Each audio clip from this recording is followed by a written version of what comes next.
जी trainees, तो आज हम एक और प्रिंसिपल ऑफ डिजाइन डिस्कस करेंगे, उसका नाम है अलाइनमेंट। वेल, ये डिफाइन करेंगे कि अलाइनमेंट क्या होती है। The way the different elements in a design are lined up in a relation to each other और to a particular part of the page और लेआउट और कॉम्पोजिशन। वेल, इस इमेज में अगर हम ऑब्जर्व करें तो चीज़ें कुछ अलाइंड हैं और आप देख सकते हो कि कुछ एलिमेंट्स जो हैं वो राइट अलाइंड हैं, कुछ बॉटम अलाइंड हैं। और अलाइनमेंट में हम right, left, top, bottom, centre और इवन डिस्ट्रीब्यूट भी कर सकते हैं, स्पेसिंग को भी। और डिफरेंट डिज़ाइन टूल्स में हमें ये ऑप्शंस मिल जाती हैं कि हम अपने ऑब्जेक्ट्स या शेप्स को या इवन टेक्स्ट को बिल्कुल एक्यूरेटली अलाइन कर सकें और उनको इवनली डिस्ट्रीब्यूट भी कर सकें और उनके दरमियान जो स्पेसिंग है उसको भी इवनली हम डिस्ट्रीब्यूट कर सकें। इसी तरह जब हम ऑब्जेक्ट्स या शेप्स के साथ डील कर रहे होते हैं तो हम इन अलाइनमेंट टूल्स का सहारा लेते हैं और इसके अलावा हम ऑप्टिकली भी चीज़ों को अलाइन कर रहे होते हैं, जैसे कि हमने बैलेंस में पढ़ा था कि हम विजुअली चीज़ों को बैलेंस कर रहे होते हैं। जब हम टेक्स्ट से डील कर रहे होते हैं उसमें भी हम यही अप्रोच लेते हैं और लेफ्ट राइट जिस तरह भी हमने उसको अलाइन करना, हम पैराग्राफ में जाके उसको अलाइन कर सकते हैं। सो सॉफ्टवेयर जो है ये हमारे लिए गेस वर्क करते हैं और हमें खुद से बहुत ज़्यादा मेहनत नहीं करनी पड़ती, thanks to these tools. Well, अब डिस्कस करेंगे कि ग्राफिक डिज़ाइन में अलाइनमेंट का पर्पस क्या है और ग्राफिक डिज़ाइन में हम अलाइनमेंट को यूज़ कैसे करते हैं। Well, to maintain the order and discipline of the elements, to give the viewer a sense of synergy and maintain the eye movement. Well, इस इमेज को अगर हम ऑब्जर्व करें तो मैंने गाइडलाइंस और ग्रिड की मदद से बेसिकली चीज़ों को अलाइन किया है और ये हम चीज़ें सॉफ्टवेयर की मदद से भी कर सकते हैं। और अभी भी जो आप इमेज देख रहे हैं वो सॉफ्टवेयर की ही मदद से हमने गाइडलाइंस और जो ग्रिड्स हैं वो क्रिएट किए हैं। वेल, किसी भी लेआउट के पीछे एक बैकग्राउंड होता है, एक स्ट्रक्चर होता है और वही ये गाइडलाइंस और ग्रिड्स होते हैं और इन्हीं की मदद से हम चीज़ों को अलाइन करते हैं और सॉफ्टवेयर और टूल्स हमारी बहुत ज़्यादा हेल्प करते हैं इसके अंदर। वेल, अगर आप इस इमेज को देखें तो इसके अंदर भी आप ऑब्जर्व करेंगे कि चीज़ें कुछ अलाइन हुई हुई हैं ऑलरेडी। अगर हम देखें तो लेफ्ट अलाइन हुआ है, जो हमारे पास 3 ग्रे के अंदर बॉक्सेस हैं, वो टेक्स्ट जो नीचे हमें नज़र आ रही है वो उनके साथ अलाइन हुए हैं, right, left and centre line हुए हैं। जो सेंटर वाला बॉक्स है वो सेंटर लाइन है टेक्स्ट उसके साथ, और उसी तरह लेफ्ट और राइट जो है वो लेफ्ट एंड राइट लाइन है टेक्स्ट बॉक्स के साथ। और राइट साइड पे देखें तो लेआउट आप देख सकते हो कि एक ऊपर एक चीज़ हैंग कर रही है और कुछ जो है वो 3 जो है वो सेक्शंस हैं, सेगमेंट्स हैं जिसके अंदर टेक्स्ट को प्लेस किया हुआ है। उसके अंदर भी एक ऑर्डर चल रहा है और जैसे कि आप अब थोड़ा सा ऑब्जर्व करें, जो आपको ब्लू लाइंस नज़र आ रही हैं वो एक तरह की आपको एक सेंस दे रही होगी, जो आउटर बेसिकली आपको अलाइनमेंट्स की फील दे रही होगी। और इसके अलावा इंटरनली भी बहुत सारी अलाइनमेंट्स हो सकती हैं और तरह मेजेंटा कलर की लाइन में देख सकते हैं कुछ इंटरनल भी अलाइनमेंट्स वहाँ पे मौजूद हैं। वेल, एक और एग्जांपल आपके सामने मैंने रखी है। अगर हम सॉफ्टवेयर में काम कर रहे होते हैं तो हम पीछे एक ग्रिड भी ऑन कर सकते हैं और गाइडलाइंस और ग्रिड्स हमें हेल्प करती हैं कि हम चीज़ों को किस तरह से अलाइन कर सकते हैं। तो अदर देन गाइडलाइंस हम ग्रिड्स की मदद से भी चीज़ों को अलाइन कर सकते हैं और इनका यूनिट और इनका साइज भी सेट कर सकते हैं। वेल, इसी लेआउट को अगर आप ऑब्जर्व करें तो मैंने थोड़ा सा इसको हैज़र्डली प्लेस किया हुआ है और इसके अंदर आपको अलाइनमेंट्स इतनी खास नज़र नहीं आएंगी। और आप देख सकते हैं कि डिफरेंस ये है कि अगर हम चीज़ों को अलाइन ना करें तो उसमें जो इमेच्योरिटी है और जो उसके अंदर जो ग्रिप है और जो स्ट्रक्चर है वो लूज हो जाता है। सो अच्छा डिज़ाइन बनाने के लिए हमें अलाइनमेंट्स का बहुत ज़्यादा ख्याल रखना पड़ता है। वेल, एक और आपको एग्जाम्पल दिखाता हूँ। या आप अगर पोस्टर ऑब्जर्व करें तो आप देख सकते हैं कि हॉरिजॉन्टल और वर्टिकल लाइंस के अलावा आपको येलो कलर के अंदर एक डायगोनल लाइंस भी नज़र आ रही है। वेल, इसका मतलब ये है कि हम जो अलाइनमेंट्स कर रहे होते हैं वो सिर्फ हॉरिजॉन्टल या वर्टिकल नहीं होती, वो डायगोनल भी हो सकती हैं या किसी और पर्टिकुलर एंगल पे भी हो सकती हैं। वेल, इस पर्टिकुलर एग्जाम्पल में आप देख सकते हो जो आर्टिस्ट है या डिज़ाइनर है उसने जो अपनी चीज़ें प्लेस की हुई वो डायगोनली प्लेस की हुई हैं। सो जो sense of movement, eye movement की हम बात कर रहे थे वो इसके अंदर हमें नज़र आ जाती है। और इस पोस्टर में ऑब्जर्व करने वाली बात यह है कि हमारे पास बहुत सारी वर्टिकल और हॉरिजॉन्टल जो है अलाइनमेंट्स हमें नज़र आ रही हैं इन बिट्स एंड पीसेस, छोटे छोटे पैचेस में और ओवरऑल भी। आगे बढ़ते हैं, इसी इमेज को थोड़ा सा और डीपली ऑब्जर्व करते हैं और आप देख सकते हो इस पर्टिकुलर डिज़ाइन में एक पर्टिकुलर ख़ास किस्म की आई मूवमेंट है। आप देख सकते हो जो फर्स्ट टॉप के ऊपर एरो है वो एक हॉरिजॉन्टल लाइन में जा रहा है और फिर वो टेक्स्ट पढ़ने के बाद हम नीचे आ रहे हैं और इमेज को या ग्राफिक को इस तरह से प्लेस किया गया हुआ है कि हमारी आंखें जो हैं वो उसके साथ साथ मूव कर रही हैं, और सीढ़ियों के साथ अगर हम नीचे आएँ तो आप देख सकते हो फिर एक और इन्फॉर्मेशन हमें मिल जाती है, और पोस्टर के फुटर में यानी कि उसके जो बॉटम के अंदर भी हमें फर्दर इन्फॉर्मेशन मिल जाती है। सो अलाइनमेंट्स और आई मूवमेंट डिज़ाइन के अंदर बहुत ज़्यादा इंपॉर्टेंट होती हैं। जब आप लेआउट डिज़ाइन करते हैं तो आप अलाइनमेंट्स और आई मूवमेंट का बहुत ज़्यादा ख्याल रखते हो। तो ट्वेंटीज़, उम्मीद करता हूँ कि आपने आज अलाइनमेंट्स की जो मैंने आपको एग्जांपल्स दिखाई हैं उससे कुछ लर्न किया होगा।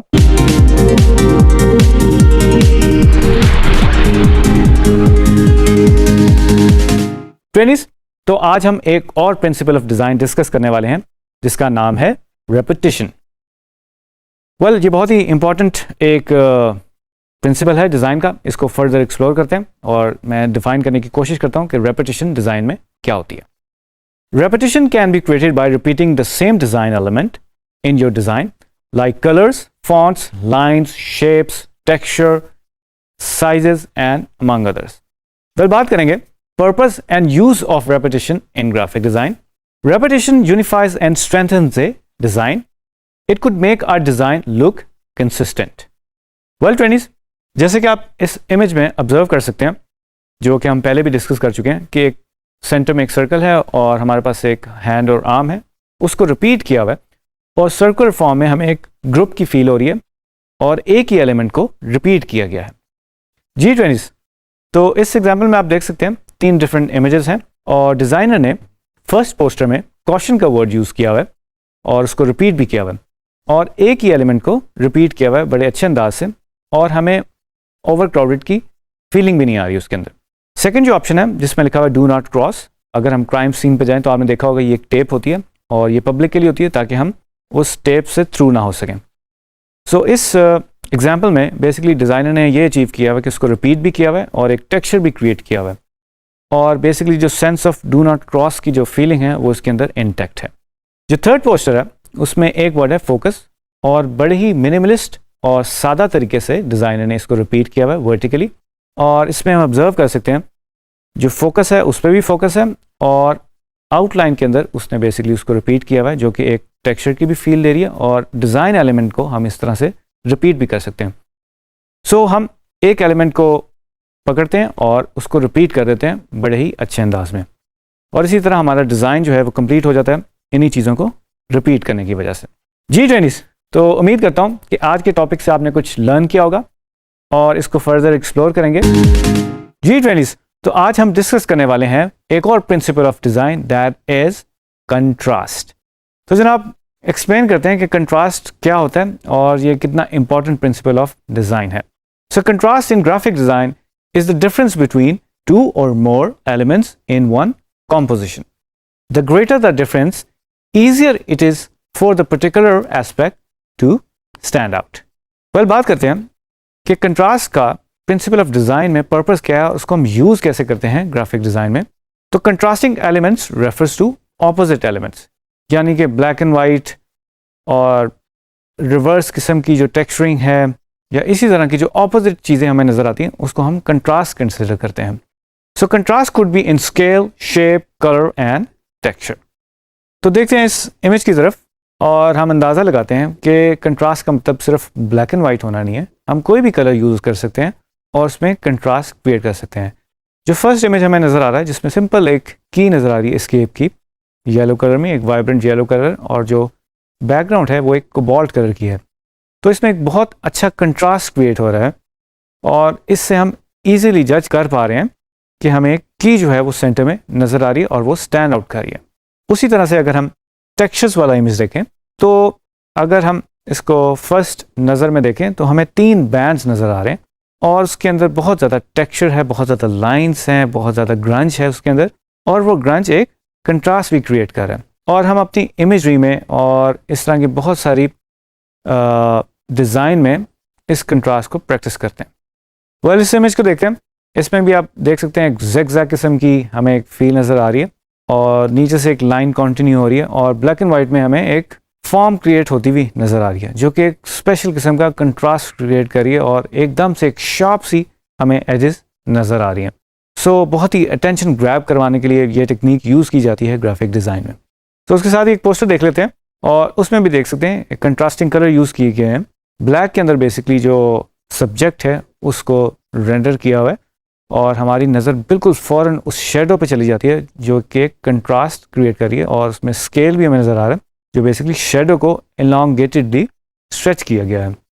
सो ये ओवरऑल एक कंट्रास्ट क्रिएट करी है इस इमेज के अंदर। सो आगे देखते हैं। बहुत ही इंटरेस्टिंग एक इमेज है, और जो फर्स्ट बिल्कुल लेफ्ट टॉप के ऊपर आप देख रहे हैं एक इमेज नज़र आ रहा है, हमें एक रेडिश वाइब्रेंट और बर्निंग किस्म का एक सन नज़र आ रहा है, और बड़ा काफ़ी फ्यूमी किस्म का एक सन है, और बिल्डिंग्स के थ्रू हमें नज़र आ रहा है, और बेसिकली इस कलर के थ्रू भी एक कंट्रास्ट क्रिएट किया गया है और एक टेक्सचर क्रिएट किया गया है, और बड़े खूबसूरत तरीके से बेसिकली हमें बहुत सारी चीज़ें शार्प नज़र आ रही हैं और लेवल्स में भी नज़र आ रही हैं। और इसी सन को बेसिकली अगर क्लोजअप में यूज़ किया गया है वायर्स के बैकग्राउंड में तो एक कंट्रास्ट क्रिएट किया गया है, टेक्सचर में यूज़ किया गया है, लाइट बीम्स में इसको यूज़ किया गया है, बिल्डिंग की रिफ्लेक्शन में इसको यूज़ किया गया, आप ग्लास में देख सकते हैं सन की एक आउटलाइन बन रही है उसको यूज़ किया गया है, और इसी तरह शेडोज़ में भी उस कंट्रास्ट को यूज़ किया गया, जैसे कि आप स्टेयरकेस जो हमें नज़र आ रही है जो ऊपर जाती हुई नज़र आ रही है उसमें भी इसको क्रिएट किया गया। तो बहुत ही इंटेलिजेंटली इन इमेजेस में या इन आर्ट वर्क्स में आप कह सकते हैं कंट्रास्ट को यूज़ किया गया। So I hope you understand the concept of contrast, और इसको आप फर्दर प्रैक्टिस करेंगे अपने डिज़ाइन में और अपने डिज़ाइन वर्क और अपने आर्ट वर्क्स को मज़ीद एनहेंस कर सकेंगे और उसको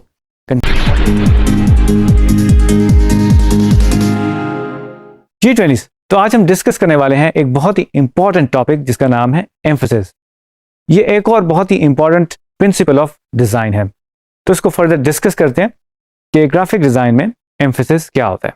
वेल, अगर हम इसको एक्सप्लेन करें कि एम्फेसिस ग्राफिक डिज़ाइन में क्या है, तो it is in graphic design emphasis is the focal point of any art work you create. In every work of graphic design you must make the viewer focus on a specific part of the artwork।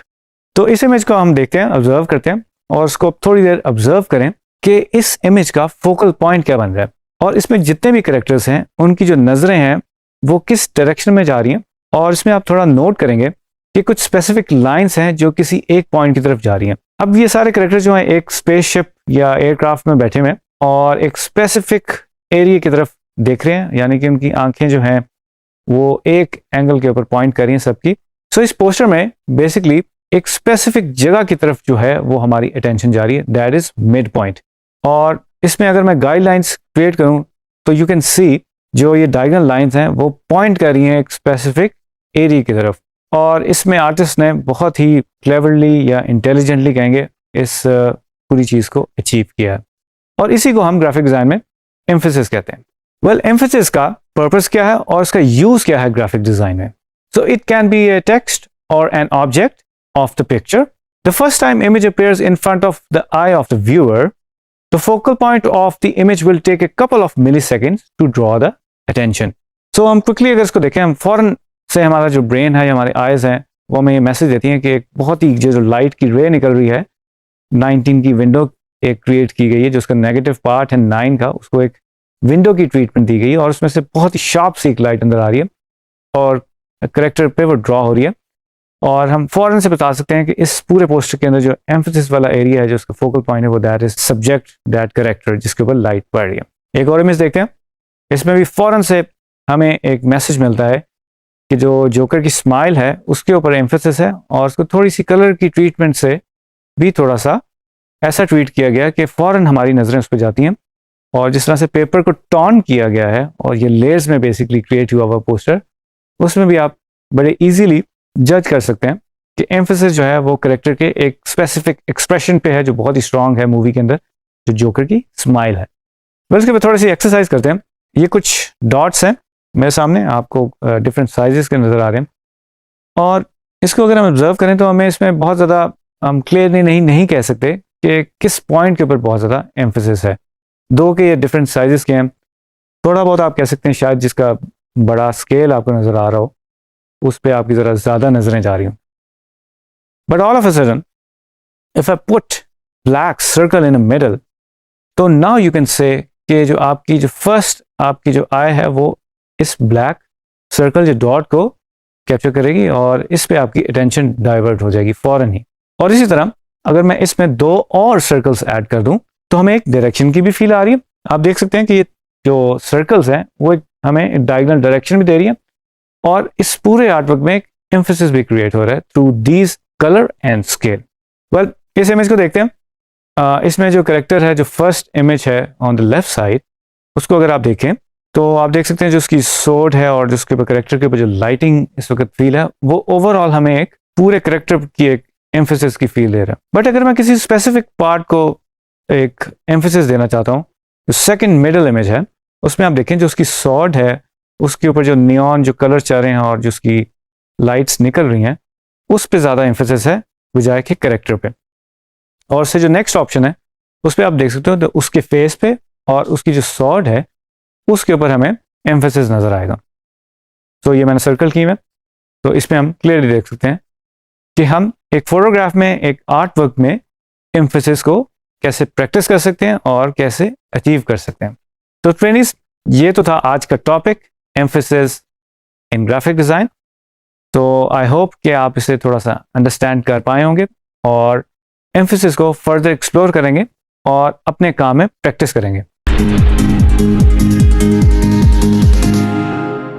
Ji trainees, आज का बहुत ही exciting और interesting topic है, that is unity. ये एक बहुत ही important principle of design है और इसको हम फर्दर डिस्कस करेंगे। तो अगर मैं इसको एक्सप्लेन करूं कि यूनिटी ग्राफिक डिजाइन में क्या है, तो that is in graphic design unity is the best described as visual harmony. By using unity we can repeat graphic styles to maintain visual consistency. So what is the purpose of and use of unity in graphic design? When elements placed together, the focus is not one element like in emphasis. यानी कि emphasis में हम एक particular point पे focus करते हैं, but unity में हम overall as a group उसके ऊपर focus लेकर आते हैं। So इसको achieve कैसे करते हैं ग्राफिक डिजाइन में? We can create unity by using repetition, grouping and alignment. And I know कि आप इन तीनों चीजों से काफी वाकिफ हैं कि repetition क्या होती है, grouping क्या होती है और alignment क्या होती है। ओके ट्रेनिस, आप इस एग्जांपल में देख सकते हैं, ये मैंने एक ग्रुप क्रिएट किया हुआ है और उसके अंदर एक जो बहुत डिफाइंड हमें एक सर्कल नजर आ रहा है जो कि एक सॉलिड कलर में, और हमें नीचे कुछ और डॉट्स भी नजर आ रहे हैं और ओवरऑल एक ग्रुप की फील तो आ रही है, बट मेरा जो फोकस है वो बहुत ज़्यादा उस सॉलिड डॉट की तरफ जा रहा है। तो यूनिटी क्रिएट करने के लिए मेरा जो पहला काम होगा, जो बाकी दूसरे डॉट्स हैं मुझे उनको भी सॉलिड कलर्स में कन्वर्ट करना पड़ेगा। सो मैं उनको उसी तरह कलर करूंगा जो मेरा फर्स्ट सर्कल था। तो ये मेरी बेसिकली फर्स्ट स्टेप भी कंप्लीट होता है जिसे मैं रेपिटेशन कह रहा हूँ, और इस रेपिटेशन के थ्रू जो है वो हम यूनिटी क्रिएट कर रहे हैं। ठीक है, और हमारे पास एक फॉर्म भी आ गई है। सो ये फॉर्म क्रिएट करने में हम बेसिकली एक ग्रुप क्रिएट कर चुके हैं और ये ओवरऑल जो ब्लू एक स्क्वायर फॉर्म है वो उसको इंडिकेट करिए कि ये एक ग्रुप बन चुका है। अब जो नेक्स्ट स्टेप है वो अलाइनमेंट का है। अब इसमें जो अलाइनमेंट है वो ऑटोमेटिकली है और जिसमें आप देख सकते हैं जो इनर बेसिकली जो स्क्वायर है वो उसको अलाइनमेंट की एक फील दे रहा है। सो इन तीन चीज़ों से, रेपिटेशन, ग्रुपिंग और अलाइनमेंट से, हमने यूनिटी को अचीव कर लिया। सो एक और बड़ी इंटरेस्टिंग एग्जांपल मेरे पास है, जो लेफ्ट साइड पे मेरे पास इमेज है वो आप देख सकते हैं एक ग्रुप की और एक यूनिटी की फील हमें दे रहा है। और on the other hand we have different shapes और डिफरेंट कलर्स की एक शेप है और जिसकी वजह से हमें हैज़र्डली एक रैंडम सी एक कॉम्पोजिशन नज़र आ रही है और हमें इसमें कोई सिनर्जी, कोई यूनिटी नज़र नहीं आ रही। तो हम अब ट्राई करते हैं कि इन एलिमेंट्स को लेके हम कैसे यूनिटी क्रिएट कर सकते हैं। दो के ये डिफरेंट शेप्स के हैं, डिफरेंट कलर्स के हैं और डिफरेंट साइजेस के हैं। आप देख सकते हो कि हमने इन्हीं चीज़ों को अगर हम ऑर्गेनाइज तरीके से प्लेस करें इन ए कॉम्पोजिशन और इन लेआउट, तो यू कैन सी हमें एक विजुअल कंसिस्टेंसी नज़र आ जाती है और इसी को हम यूनिटी कह रहे हैं ग्राफिक डिज़ाइन में। सो एक और मेरे पास एग्जांपल है बहुत ही मशहूर मूवी से, आप मूवी से इसमें जो बेसिकली कैरेक्टर्स हैं वो भी हमें एक ग्रुप की फील दे रहे हैं। तो it's not just shapes, colours, और हम इवन कैरेक्टर्स और एक्सप्रेशन के अंदर भी यूनिटी शो कर सकते हैं और वो इस पोस्टर में हमें नज़र आ रही है और उसकी जो ओवरऑल ट्रीटमेंट है उसमें भी हमें नज़र आ रही है। इवन कि अगर हम बॉर्डर को ऑब्जर्व करें, जो इसके अंदर लीव्स हैं वो भी एक रिदम में और एक यूनिटी के साथ जो है वो प्लेस किए गए हैं। सो उसके साथ जो एक इमेज है इसको अगर हम ऑब्जर्व करें तो इंटरेस्टिंगली ये एक सेमी सर्कल है और सेमी सर्कल को सॉलिड कलर में और आउटलाइन में भी प्लेस किया गया और जिस तरह से इसको अरेंज किया गया है ये हमें एक बहुत मज़ेदार एक फील दे रहा है और एक ओवरऑल ग्रुप और यूनिटी की भी फील दे रहा है। दो कि हम इसको रोटेशन दे के प्लेस कर रहे हैं और रिपीट कर रहे हैं, but it serves the purpose. उम्मीद करता हूँ कि आपने ये प्रिंसिपल ऑफ डिज़ाइन जिसे यूनिटी कहते हैं इसको समझा होगा और इसको फर्दर एक्सप्लोर भी करेंगे और अपने डिज़ाइन में, अपने आर्टवर्क्स में इसको प्रैक्टिस करने की कोशिश करेंगे। तो मिलते हैं नेक्स्ट वीडियो में। G20 हम एक और एक्साइटिंग प्रिंसिपल ऑफ डिज़ाइन के साथ हाजिर हुए हैं और उसका नाम है रिदम। तो ट्रेनिस मैं अब एक्सप्लेन करूंगा कि रिदम क्या होता है ग्राफिक डिज़ाइन में। So in graphic design rhythm refers to the relationship between elements in the artwork and how they interact with each other. So what is the purpose and use of rhythm in graphic design? Rhythm creates a visual tempo in artworks and provides a path for the viewer's eye to follow. So इस example को observe करेंगे।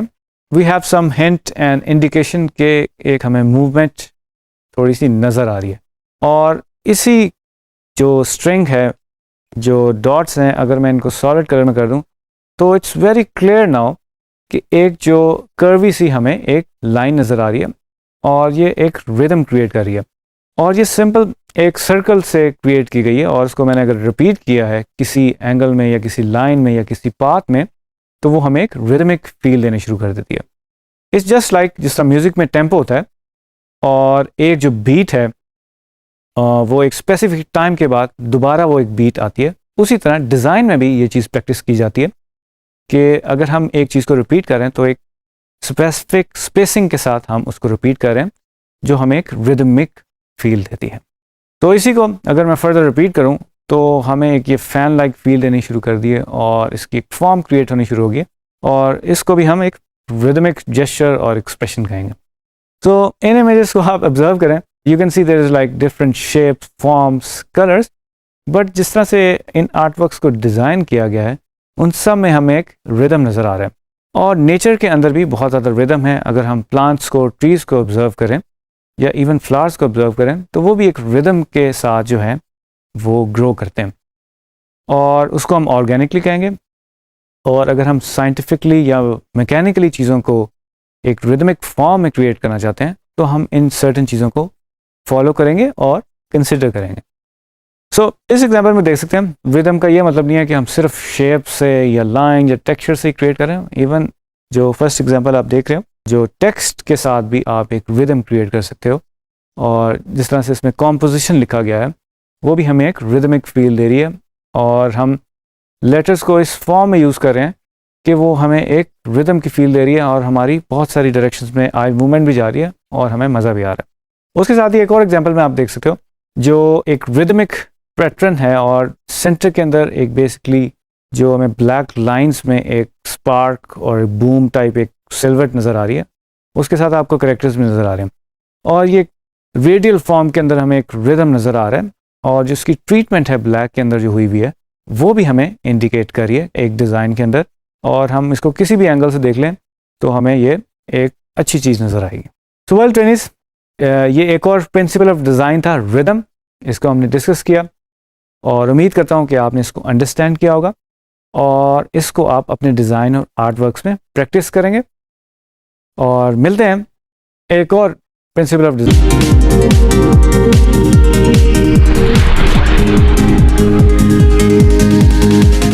Trainees, आज हम एक और principal of design discuss करने वाले हैं और उसका नाम है पैटर्न। तो अब बात करते हैं कि पैटर्न्स का ग्राफिक डिज़ाइन में पर्पस क्या है और इसका यूज़ क्या है।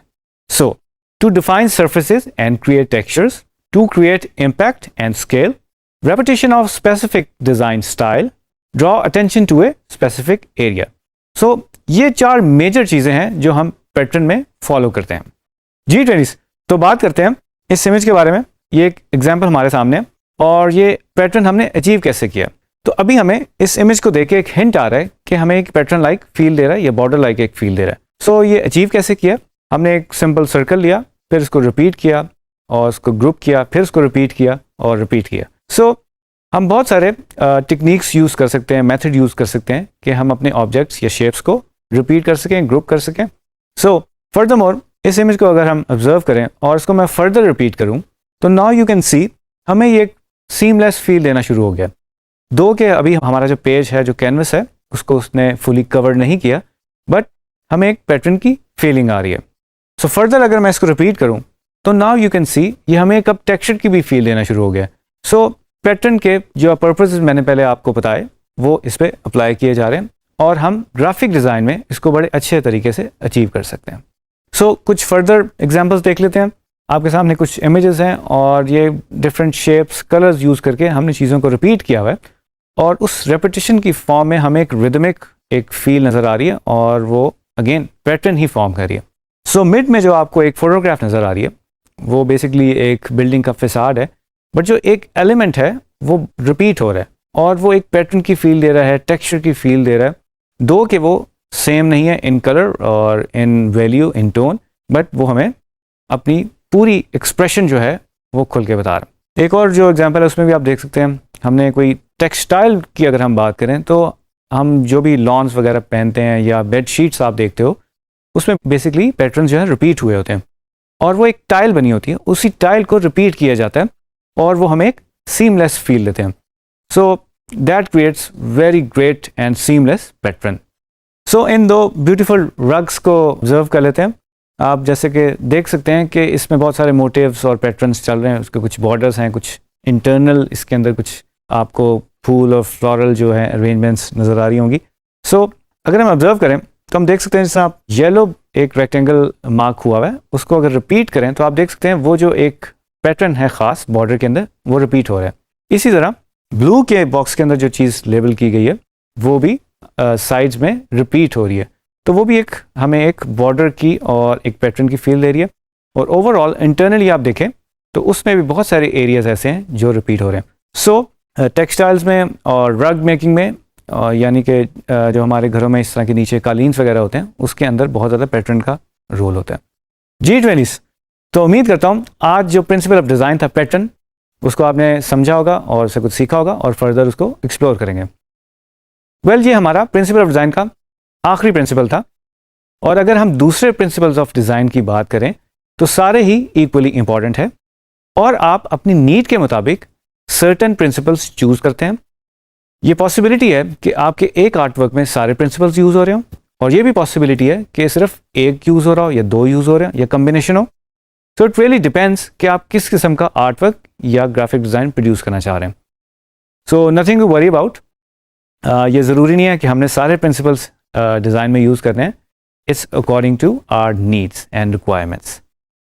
सो उम्मीद करता हूँ आप ये सारे प्रिंसिपल ऑफ डिज़ाइन जो हैं वो एक तरह से अपने जहन में रखेंगे या अपने पास कोई नोट्स बना के रखेंगे, बट ये है कि कॉन्शियसली ग्राफिक डिज़ाइनर को इन प्रिंसिपल्स का पता होता है और जब वो डिज़ाइन बनाने लगता है तो उसको उसकी बैकग्राउंड और उसकी सोल का पता होना चाहिए कि वो क्या कर रहा है। सो उस डिज़ाइन के अंदर एक ग्राफिक डिज़ाइनर बहुत ज़्यादा पर्पस क्रिएट कर सकता है। सो उम्मीद करता हूँ कि ये सारे प्रिंसिपल ऑफ डिज़ाइन जो हैं आपको अच्छे लगे होंगे और इसको फर्दर एक्सप्लोर करेंगे और अपने काम में यूज़ करेंगे। तो मिलते हैं नेक्स्ट वीडियो में। ट्रेनिस, आज हम हाजिर हुए हैं इंतहाई एक्साइटिंग टॉपिक के साथ जिसका नाम है golden ratio. Golden ratio graphic design में बहुत ही इंपॉर्टेंस रखता है और आज हम डिस्कस करेंगे कि इसकी इंपॉर्टेंस क्या है और गोल्डन रेशियो को हम ग्राफिक डिज़ाइन में यूज़ कैसे कर सकते हैं। तो सबसे पहले मैं एक्सप्लेन करूंगा कि what is golden ratio. Golden ratio also known as golden section, golden mean और divine proportion in mathematics. So आप इस इमेज में देख सकते हैं और हम इसको थोड़ा ऑब्जर्व करते हैं कि गोल्डन जो प्रोपोर्शन है या जो डिवाइन प्रोपोर्शन है वो विजुअली कैसे लगता है। तो यू कैन सी ये कुछ सेक्शंस में डिवाइड हुआ है और हमें एक स्पाइरल लाइक एक कर्व नजर आ रहा है जो basically through out the layout move कर रहा है। और फर्दर मोर हम एक्सप्लोर करेंगे कि हम इसे क्रिएट कैसे करते हैं। तो आगे बात करते हैं। जो हम इसमें देख रहे हैं ये जो स्पाइरल है इसको हम द गोल्डन स्पाइरल भी कहते हैं। वेल, मैथमेटिकली देखें ये एक इक्वेशन है और φ is equal to 1 plus square root of 5 over 2 is equal to 1.618033398875 और फर्दर मोर। सो ये जो नंबर है ये बेसिकली गोल्डन प्रोपोर्शन का नंबर है और ये मैथमेटिक इक्वेशन के ऊपर बेस करता है। वेल इसकी अगर हम रेशियो को थोड़ा सा देखें, अगर 1 to 1.6180 और जो हमारी गोल्डन मीन की रेशियो है इसको हम देखें और लेंथ में अगर हम ऑब्जर्व करें तो 1 के अगेंस्ट 1.6 नेचुरली थोड़ा सा बड़ा होगा जो हमें लेंथ में नजर भी आ रहा है। और अगर हम अपने गोल्डन मीन का जो हमारा स्ट्रक्चर है या उसका जो स्केच है उसके साथ इसको रखें उस रेशियो को, तो आप देख सकते हैं जो इसकी हाइट है दैट इज 1 और जो इसकी लेंथ है या ब्रेथ है वो 1.6180 है। तो इस तरह से बेसिकली हम इसकी रेशियो को कैलकुलेट करते हैं। वेल जो गोल्डन रेशियो है वो बहुत ज़्यादा कनेक्टेड है फिबोनाची सीक्वेंस के साथ और फिबोनाची सीक्वेंस के नंबर्स आप देख रहे हैं 0, 1, 1, 2, 3, 5, 8, 13, 21, 34 and the numbers goes on. Well ये जो फिबोनाची सीक्वेंस है इसको थोड़ा सा ऑब्जर्व करते हैं कि ये बनता कैसे है। तो आप जैसे कि देख रहे हैं इस इमेज में जो फर्स्ट 2 डिजिट्स हैं 0 और 1 उसको हम ऐड करें और हमें उसका मीन मिल रहा है या सम मिल रहा है 1, उसी को हम ऐड करेंगे 2 में और हमें मिल जाएगा 3 एंड 3 एंड 5 को हम ऐड करेंगे तो हमें 8 मिल जाएगा। तो ये फिबोनाची सीक्वेंस है। अब बात यह है कि फिबोनाची सीक्वेंस हमें पता तो चल गया लेकिन इसका हमारे साथ और ग्राफिक डिजाइन के साथ ताल्लुक क्या है। तो जनाब बड़ा गहरा ताल्लुक है। इस इमेज में अगर हम ऑब्जर्व करें ये कुछ फ्लावर्स हैं और ये बिल्कुल परफेक्टली फिबोनाची सीक्वेंस की बेसिस के ऊपर क्रिएट हुए हैं। आप इन फ्लावर्स के अगर पेटल्स को ऑब्जर्व करें तो वो एक फिबोनाची सीक्वेंस के डिजिट्स के मुताबिक है, यानी कि 1, 2, 3, 5, 8, 13 जो हमने भी सीक्वेंस देखा उसके मुताबिक इन पेटल्स की ग्रोथ हो रही है। सो ये नेचुरली हमें अपने इर्द गिर्द फिबोनाची सीक्वेंस की एग्जाम्पल्स मिल जाती हैं। तो दिस इज़ वेरी इंपॉर्टेंट कि हम इनको अपने इर्द गिर्द देख सकते हैं और यूज़ कर सकते हैं। तो अब हम देखते हैं कि हम ये गोल्डन रेशियो ड्रॉ कैसे कर सकते हैं। तो हम वीडियो की तरफ चलते हैं और उसमें मैं आपको बताऊंगा कि हम ये गोल्डन रेशियो ड्रॉ कैसे कर सकते हैं।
तो जैसे कि आपने देखा कि हम गोल्डन रेशियो जो है वो क्रिएट कैसे कर सकते हैं, बहुत ही ईजी है और बड़े ईजी स्टेप्स हैं जिससे हम वो क्रिएट कर सकते हैं। So where we find golden ratio in our daily life, you can see golden ratio in every natural thing if we observe closely. So ये एक एग्जाम्पल है, बड़ी इंपॉर्टेंट एग्जाम्पल इस तरह से है कि ये शेल्स जो हैं वो हमें नज़र आ जाते हैं फ्लावर्स वगैरह में भी, और जो स्नेल्स और इस तरह सी शेल्स होते हैं उसमें भी हमें नज़र आ जाते हैं। एंड यू कैन ऑब्जर्व जो हमारा वो स्पाइरल कर्व है वो हमें इसमें नज़र आ रहा है। सो नेचुरली जो हमारी गोल्डन रेशियो है उसकी रिप्रेजेंटेशन नेचर में हमें मिल रही है और उस रिप्रेजेंटेशन को हम अपने बेनिफिट के लिए यूज़ कर सकते हैं ग्राफिक डिज़ाइन में। वेल इसको ऑब्जर्व करें, इस सेकुलेंट को अगर हम ऑब्जर्व करें तो एक स्पाइरल एक मूवमेंट है, और इसकी जो मूवमेंट इसलिए इस तरह से क्रिएट की गई है कि जो हमारे पेटल्स निकलते हैं या लीव्स निकलते हैं उनकी ग्रोथ जो है वो इसकी बेस पे होती है। तो इस तरह भी गोल्डन रेशियो जो है वो इम्पॉर्टेंट है। तो जनाब अब ऑब्जर्व करते हैं ये मशहूर बिल्डिंग ताजमहल की, और अगर हम आर्किटेक्चर में स्पाइरल रेशियो को इंक्लूड करना चाहें तो यू कैन सी जो इसके प्रोपोर्शंस हैं वो भी इस पे बैठ रहे हैं। जो हमारा जो रेक्टेंगल है और जो हमारा कर्व है वो भी इसके ऊपर बैठ रहा है, और जो उस वक्त का आर्किटेक्ट होगा या मेमार होगा उसने सोचा होगा कि इस बिल्डिंग के प्रोपोर्शंस क्या होने चाहिए, और ये प्रोपोर्शंस बहुत ज़्यादा इंपॉर्टेंट है। अगर प्रोपोर्शंस जो हैं वो ठीक नहीं है तो शायद हमारा डिज़ाइन जो है वो इमेच्योर लगे और प्रॉपर्ली अपना मैसेज कन्वे ना कर सके। सो एक और एग्जांपल देखते हैं। आप देख सकते हैं कि एंशियंट टाइम्स में, इजिप्शियन सिविलाइजेशन में आप देख सकते हैं कि पिरामिड्स में यही प्रमोशन यूज़ किया गया, यही गोल्डन रेशियो किसी ना किसी तरीके से यूज़ की गई है। So this is very important कि लोग पुराने वक्तों में भी इस प्रोपोर्शन को नेचुरली यूज़ करे थे। I don't know they use it consciously और अनकॉन्शियसली, बट अगर नेचुरली भी करे थे तो वो गोल्डन रेशियो पे बिल्कुल परफेक्ट बैठ रहे। सो आर्ट में भी देख लेते हैं। ये बहुत ही मशहूर पेंटिंग है द ग्रेट वेव, और इसमें भी आप देख सकते हो जो हमारा गोल्डन रेशियो है और जो उसकी वेव है वो बिल्कुल उसके साथ सिंक कर रही है। एक और एग्जांपल देख लेते हैं, काफ़ी मशहूर है मोनालिसा। आई थिंक हर आर्टिस्ट, हर ग्राफिक डिज़ाइनर्स को इसके बारे में पता होना चाहिए या पता होगा। और आप देख सकते हो इसकी जो प्रमोशन है और जो इसके जो आप समझ लें जो स्माइल एक्सप्रेशन है इस पेंटिंग की, मोनालिसा की जो स्माइल है उसके ऊपर ये बेसिकली स्पाइरल जो है वहाँ से इमर्ज कर रहे हैं। जिस तरह से हमने इसको ड्रॉ किया था वहाँ से हम स्पाइरल को निकाल लें। सो एक तरह से जो प्रिंसिपल ऑफ डिज़ाइन है जिसमें हम एम्फेसिस देना चाहते हैं या हम एक जगह पे अपना पॉइंट ऑफ इंटरेस्ट रखना चाहते हैं या फोकस देना चाहते हैं, उस जगह को हम स्टार्टिंग पॉइंट कह सकते हैं। वो जो स्पाइरल का जो स्टार्टिंग पॉइंट है वो एक फोकल पॉइंट हो सकता है किसी भी इमेज में। सो हम थोड़ा सा फोटोग्राफी में ऑब्जर्व करते हैं कि गोल्डन रेशियो जो है वो किस तरह से ऑब्जर्व की जा सकती है।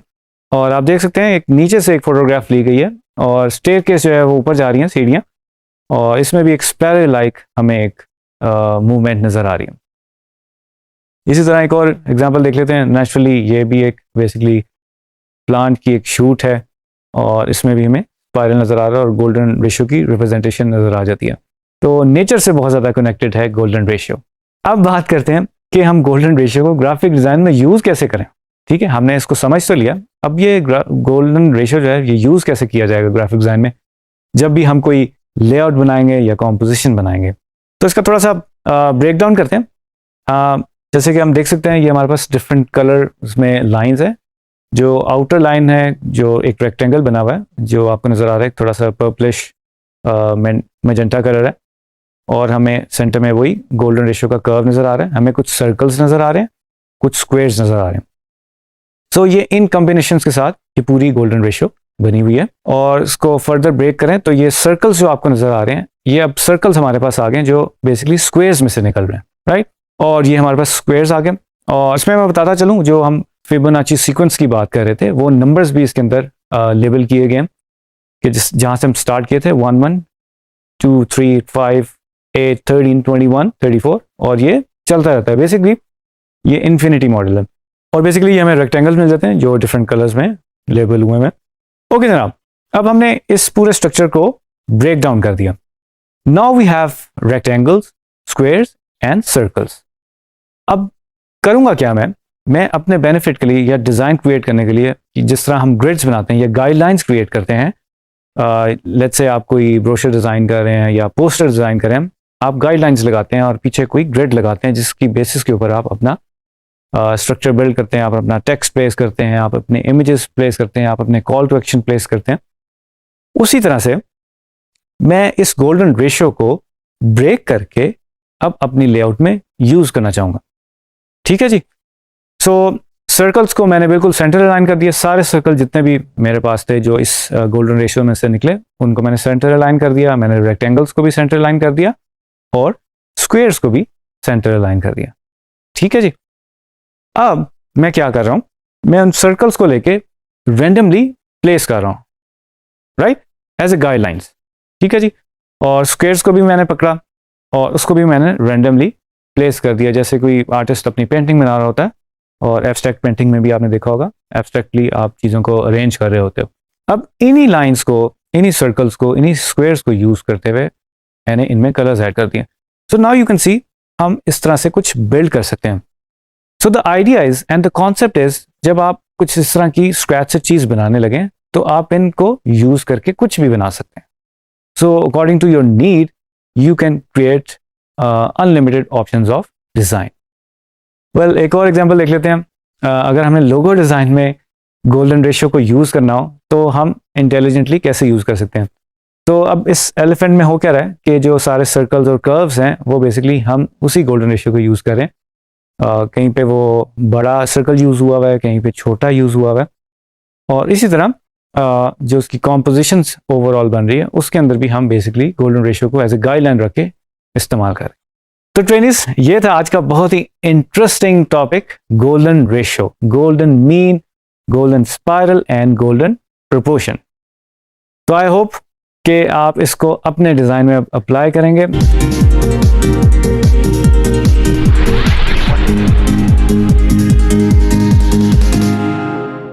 जी ट्रेनिस, तो आज हम एक दफ़ा फिर हाजिर हुए हैं एक बहुत ही एक्साइटिंग और इंपॉर्टेंट टॉपिक के साथ जिसका नाम है रूल ऑफ थर्ड्स। जी ट्रेनिस, तो मैं एक्सप्लेन करूंगा कि रूल ऑफ थर्ड्स क्या होते हैं। Rule of thirds is a design method which applies to a composition. इस इमेज में आप देख सकते हैं we have this landscape and portrait orientation photographs and images, और इसमें हमारे पास कुछ गाइडलाइंस नजर आ रही हैं जो कि 2 वर्टिकल हैं और 2 हॉरिजॉन्टल हैं, जो कि बेसिकली 9 बॉक्सेस बना रहे हैं, और ये 3 की डिवीजन है, इसलिए हम इसको रूल ऑफ थर्ड्स कह रहे हैं। ओके, सो नाउ एक इमेज अगर हम ये देखें, ये फोटोग्राफ जिसमें ये किंगफिशर जो एक खूबसूरत बर्ड है वो हमें नजर आ रहा है, और इसमें फोटोग्राफर ने अचीव क्या किया। फर्स्ट इज जो पॉइंट ऑफ इंटरेस्ट है, यानी कि वो जो अपने सब्जेक्ट को जिस पॉइंट पे अलाइन करना चाह रहा है वो according to rule of thirds करना चाह रहा है, यानी कि जो उसकी एक लेफ्ट वाली गाइडलाइन है और जो इंटरसेक्ट कर रही है फर्स्ट हॉरिजॉन्टल लाइन के साथ, वो उसका पॉइंट ऑफ इंटरेस्ट बन रहा है, राइट। और इसी तरह हम देख सकते हैं वर्टिकल और हॉरिजॉन्टल लाइंस इंटरसेक्ट कर रही हैं, और जो येलो सर्कल से मार्क की गई हैं दैट इज इंटरसेक्टिंग पॉइंट्स। इसके अलावा अगर हम इस फोटोग्राफ में 2 बर्ड्स को इंक्लूड कर लें तो हमारे 2 पॉइंट ऑफ इंटरेस्ट भी बन सकते हैं, और हम उसको राइट एंड लेफ्ट भी कंपोज कर सकते हैं। तो इसी तरह आपके मल्टीपल सब्जेक्ट्स हो सकते हैं और आप अकॉर्डिंगली उनको कंपोज करते हैं। सो और एक्सप्लेन करूंगा। Designers, cinematographers and photographers can create or imagine these guidelines to arrange the elements in their design or to position the view of the frame. So in images में आप देख सकते हैं ये कुछ फिल्मिंग के फ्रेम्स हैं, आप इन एग्जांपल्स में देख सकते हैं जो बिल्कुल टॉप पे है उस पे जो करेक्टर है इस फ्रेम के अंदर वो बेसिकली राइट साइड पे अलाइन हुआ हुआ। सो जो सिनेमाटोग्राफर है उसने उसको फ्रेम को और सब्जेक्ट को उस तरह से कंपोज किया हुआ है अपनी लेआउट के अंदर। सेकंड अगर देखें तो जो सब्जेक्ट है वो बिल्कुल मिड में है, बट उसमें हमें फीलिंग ये नहीं आ रही कि हमारा बहुत ही ज़्यादा उसके ऊपर फोकस है, but that is composed in a middle. और हम नीचे वाली अगर इमेज देखें हमें एक बहुत खूबसूरत सा लैंडस्केप नज़र आ रहा है, और जो उसकी जो हॉरिजॉन्टल जो बॉटम डिवीजन है उसके अंदर हमें बेसिकली जो फोरग्राउंड है वो नज़र आ रही है, और जो मिड पॉइंट है उसमें हमें माउंटेन्स की रेंज नज़र आ रही है, और टॉप के ऊपर हमें स्काई मिल रहा है। सो कहने का मकसद ये है कि जब हम फ्रेमिंग कर रहे होते हैं या कोई भी कॉम्पोजिशन कर रहे होते हैं हम रूल ऑफ थर्ड्स को अप्लाई कर रहे होते हैं। वेल एक और एग्जांपल देख लेते हैं। आजकल हर बंदे के हाथ में मोबाइल है, और जब हम सेल्फीज लेते हैं या कोई फोटोग्राफ लेना शुरू करते हैं तो हमें ये गाइडलाइंस मिल जाती हैं, और अगर हमें नज़र आए तो हमारे फ़ोन के अंदर ये सेटिंग्स मौजूद होती हैं कि हम अपनी गाइडलाइंस यूज़ कर सकते हैं, और ये गाइडलाइंस हमें हेल्प करती हैं कि हम अपने सब्जेक्ट को या किसी भी फोटोग्राफ को किस तरह से कंपोज करें। प्रोफेशनली जो कैमरास होते हैं, जो DSLRs होते हैं या और डिफरेंट कैमरास होते हैं, उसके अंदर भी हमें ग्रिड सिस्टम एक मिल जाता है, और इसी ग्रिड सिस्टम में हमें रूल ऑफ थर्ड्स भी मिल जाते हैं। और एज यू नो ये ग्रिड्स गाइडलाइंस हैं रूल ऑफ थर्ड्स की, ये एज ए रेफरेंस पॉइंट है। जब हम फोटोग्राफ खींच लेते हैं वो हमें गाइडलाइंस नज़र नहीं आ रही होती, यानी कि ये एक इमेजिनरी लाइंस होती हैं। वेल अब बात करते हैं कि हम रूल ऑफ थर्ड्स को अपने ग्राफिक डिजाइन में यूज़ कैसे करेंगे। ठीक है जी। Designers divide artwork in 9 parts. This division creates a sense of grid structure to draw the attention of the viewer to a specific area, also to improve the quality of a composition and frame. अब ये एक example देख लेते हैं। इसमें आप देख सकते हैं जो फोटोग्राफर है उसने जो ट्री को है वो अपने राइट साइड पे कंपोज किया हुआ है और उसको मिड में भी कंपोज किया हुआ है। सो ये बहुत ही एक अच्छी एग्जांपल है रूल ऑफ थर्ड्स को यूज़ करने की, और इसमें भी हम देख सकते हैं। अब इस एग्जांपल में बेसिकली हम ये देख सकते हैं कि जो ग्रिड की कॉम्पोजिशंस हैं, यानी कि जो लेफ्ट टॉप में हम देख रहे हैं जो ग्रिड एक बन रहा है, एक बॉक्स या एक ब्लॉक जो बन रहा है, उसमें भी हमें एक कोन नज़र आ रही है, और मिड के जो बॉटम की जो 2 बॉक्सेस हैं उसमें भी हमें बेसिकली एक आइसक्रीम कोन नज़र आ रही है, एंड देन राइट साइड पे जो कोन पड़ी हुई है वो भी हमें नज़र आ रही है। तो दैट मीन्स हम रूल ऑफ थर्ड्स को यूज़ करते हुए मल्टीपल सब्जेक्ट्स को भी कंपोज कर सकते हैं बड़े आराम से, और हम सेंटर ऑफ इंटरेस्ट और एक फोकल पॉइंट भी क्रिएट कर सकते हैं मल्टीपल ऑब्जेक्ट्स का। एक और इमेज हम देख लेते हैं। इसमें जो ये वेजिटेबल हैं इस तरह से राइट साइड पे कंपोज की गई हैं और इसको वर्टिकली कंपोज किया गया है by using rule of thirds. इसमें एक और जो इम्पोर्टेंट चीज़ ये है कि बिल्कुल अलाइन नहीं है वो जो हमारी सेकेंड लाइन है, जो वर्टिकल लाइन है उसके साथ, बट हमें एक सेंस मिल रही है, और इससे हमें ये फ़ायदा हो सकता है कि लेफ़्ट साइड पे अगर हम कुछ टेक्स्ट लिखना चाह रहे हैं या कोई और चीज़ ऐड करना चाह रहे हैं या कोई रूम देना चाह रहे हैं या कोई ब्रीदिंग स्पेस देना चाह रहे हैं, वो हम आसानी से अचीव कर सकते हैं। G20s, तो उम्मीद करता हूँ कि आपने रूल ऑफ थर्ड्स को अंडरस्टैंड किया होगा और अपने ग्राफिक डिज़ाइन में इसको अप्लाई करेंगे। चाहे आप कोई भी आर्टवर्क बना रहे हैं या फोटोग्राफ कर रहे हैं या फिल्मिंग कर रहे हैं, तो इस मेथड, इस टेक्निक को आप जहन में रखेंगे और यूज़ करेंगे।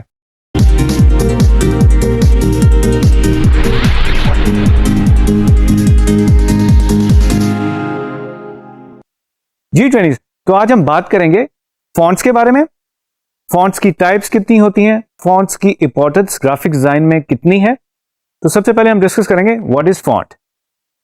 फॉन्ट जो है वो किसी भी टेक्स्ट की ग्राफिकल रिप्रेजेंटेशन होती है। तो हम इस ग्राफिक में देखेंगे एक फॉन्ट हमारे पास लिखा हुआ है डीजी स्केल्स में, जो कि एक सैंस सेरिफ फॉन्ट है, और आप इसे देख सकते हैं हमने इसको लेबल किया हुआ है।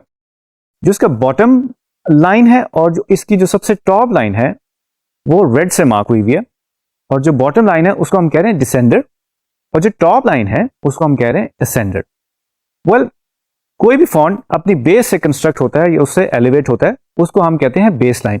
जैसे कि आप इस ग्राफिक में देख रहे हैं, जो एक ब्लू लाइन है वो इसकी बेस लाइन है, राइट।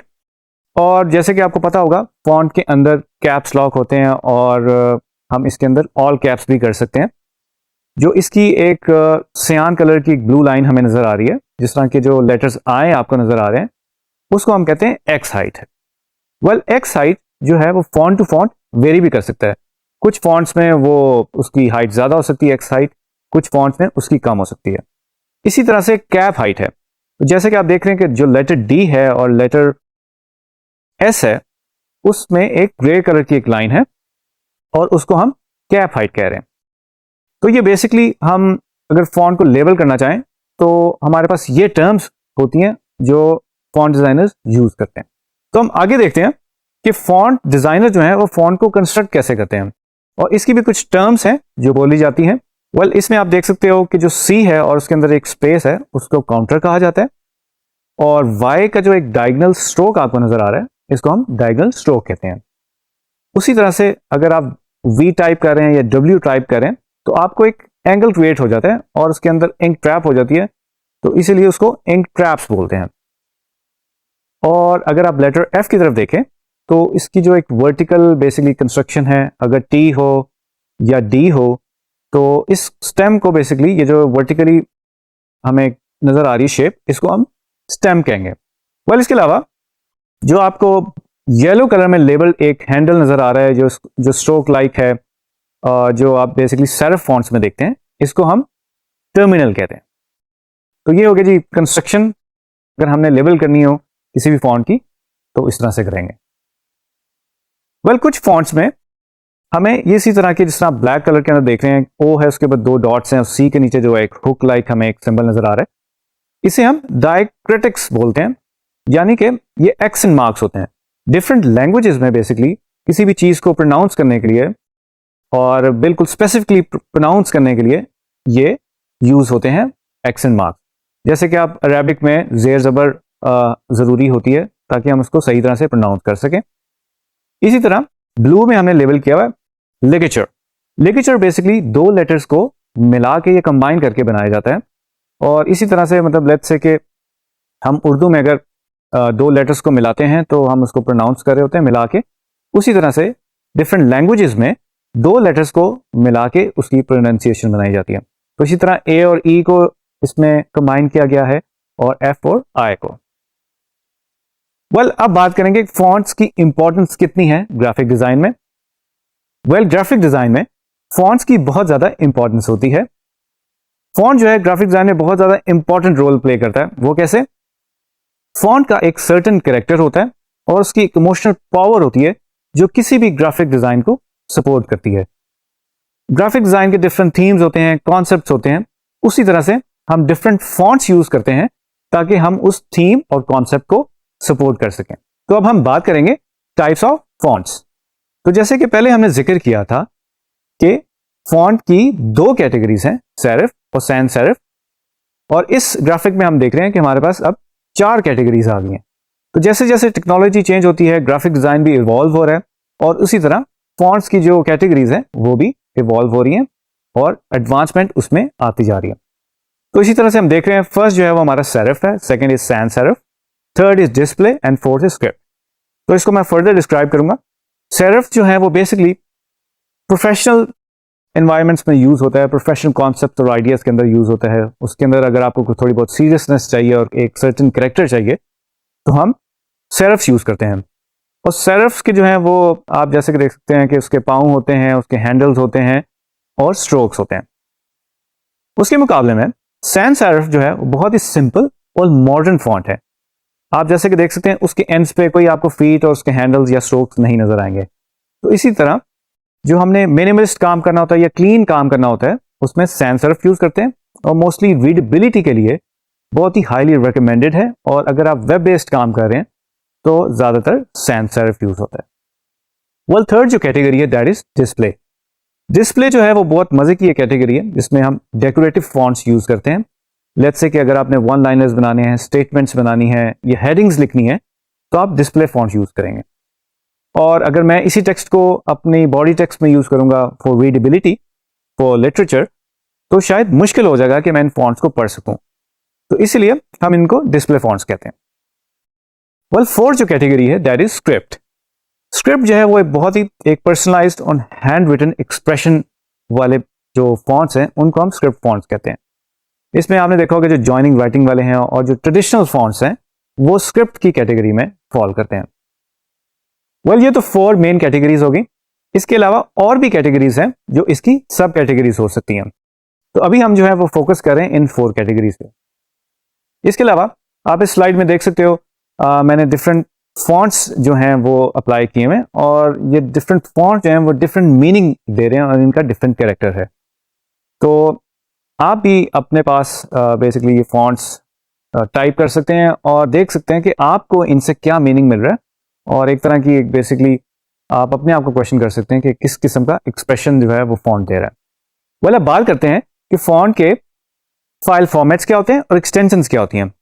वेल, ये फाइल फॉर्मेट्स और एक्सटेंशन जो डिफरेंट होती हैं। जो 2 बहुत मशहूर एक्सटेंशन और फाइल फॉर्मेट्स हैं that is TTF and OTF। Well, ये एक्सटेंशन हमें बताती हैं कि जो फाइल है that is a font, right. अब बात करते हैं कि TTF क्या होता है, OTF क्या होता है। TTF is true type font and OTF is open type font. Well, इन दोनों में डिफरेंस क्या है? TTF जो है बेसिकली एक पुराना वर्जन है और OTF जो है वो एक एडवांस वर्जन है। वेल, TTF का जो फाइल साइज है वो थोड़ा सा बड़ा होता है और OTF का फाइल साइज थोड़ा सा छोटा होता है। वेल, अगर हम टेक्निकली देखें तो OTF थोड़ा सा एडवांस है जो कि सपोर्ट करता है ओल्ड एंड न्यू ब्राउजर्स को। तो चलते हैं अब अपनी कंप्यूटर स्क्रीन पे और कंप्यूटर में देखते हैं कि हमारे फॉन्ट्स जो हैं वो कहाँ पे होते हैं। जी, अब हम अपनी कंप्यूटर स्क्रीन पे आ गए और जैसे कि आप देख रहे हैं कि मैंने जो है वो टाइप किया हुआ है और अभी हम देखेंगे कि फॉन्ट्स कहाँ कहाँ पे होते हैं। तो टाइप में आप जाएंगे तो फॉन्ट्स आपको ये बिल्कुल सेकंड ऑप्शन में भी मिल जाएंगे, ठीक है। अगर आप इधर से क्लिक कर देंगे तो आपको फॉन्ट चेंज हो जाएगा, राइट। इसके अलावा जो हमारा कंट्रोल जो बार है उसके अंदर भी हमें ऑप्शन मिल जाती है और इसका जब मैं ड्रॉप डाउन करूंगा तो नाउ यू कैन सी हमारे पास कुछ फिल्टर्स हैं। तो जो मैं क्लासिफिकेशंस की बात कर रहा था, अगर मैं इस फिल्टर के ऊपर क्लिक करूं तो आप देख सकते हैं हमारे पास डिफरेंट क्लासिफिकेशंस हैं। सैंस सेरिफ की इस तरह की हमें क्लासिफिकेशंस मिल जाएंगी। और अगर मैं किसी एक पे क्लिक कर देता हूं तो जैसे कि देख रहे हैं कि जैसे ही मैंने क्लिक किया तो लिस्ट मेरी चेंज हो गई, राइट। तो आप अपने मुताबिक जो है वो फिल्टर सेट कर सकते हैं और यहाँ से फॉन्ट चेंज कर सकते हैं। उसके अलावा जो है अगर मैं क्लासिफिकेशंस में वापस आऊं तो जो प्रॉपर्टीज हैं, लेट्स से कि जो वेट्स हैं फॉन्ट्स के वो भी हम इधर से देख सकते हैं। और कंडेंस विड्थ जो है, रेगुलर विड्थ, ये भी हमें मिल जाती है। हमें लो एक्स हाइट भी मिल जाती है, जैसे कि हमने पहले ग्राफिक में देखा था, जो एक्स हाइट थी वो फॉन्ट टू फॉन्ट जो है वेरी करती है। और इसके अलावा जो हमें कंट्रास्ट जो है, जिस तरह ग्राफिकली अगर हम किसी फॉन्ट में कंट्रास्ट देखना चाहते हैं तो उसकी भी हमें ऑप्शंस मिल जाती हैं। अगर मैं इस पर क्लिक करूँ, आप देख सकते हो कि वो हमारे पास लिस्ट में से नहीं था, तो हमें नहीं नज़र आया। इसी तरह से ये जो अपर केस और लोअर केस लेटर्स हैं वो भी हमें मिल जाते हैं, और डिफरेंट जो नंबर्स हैं, डिजिट्स, वो भी हमें मिल जाते हैं। वेल, ये डिपेंड करता है हम किस कैटेगरी में काम करना चाहते हैं, उसी तरह से हम अपना जो है फिल्टर सेट कर लेते हैं। तो आप देख सकते हैं ये डिफरेंट फॉन्ट्स हैं, और जैसे ही मैं इनको चेंज करता हूं तो नीचे से भी मेरा फॉन्ट चेंज होता है। तो जनाब, आज हमने बात की फॉन्ट्स के बारे में, टाइप्स ऑफ फॉन्ट्स और इसकी इंपॉर्टेंस के बारे में, और फॉन्ट्स की क्या कैटेगरीज होती हैं।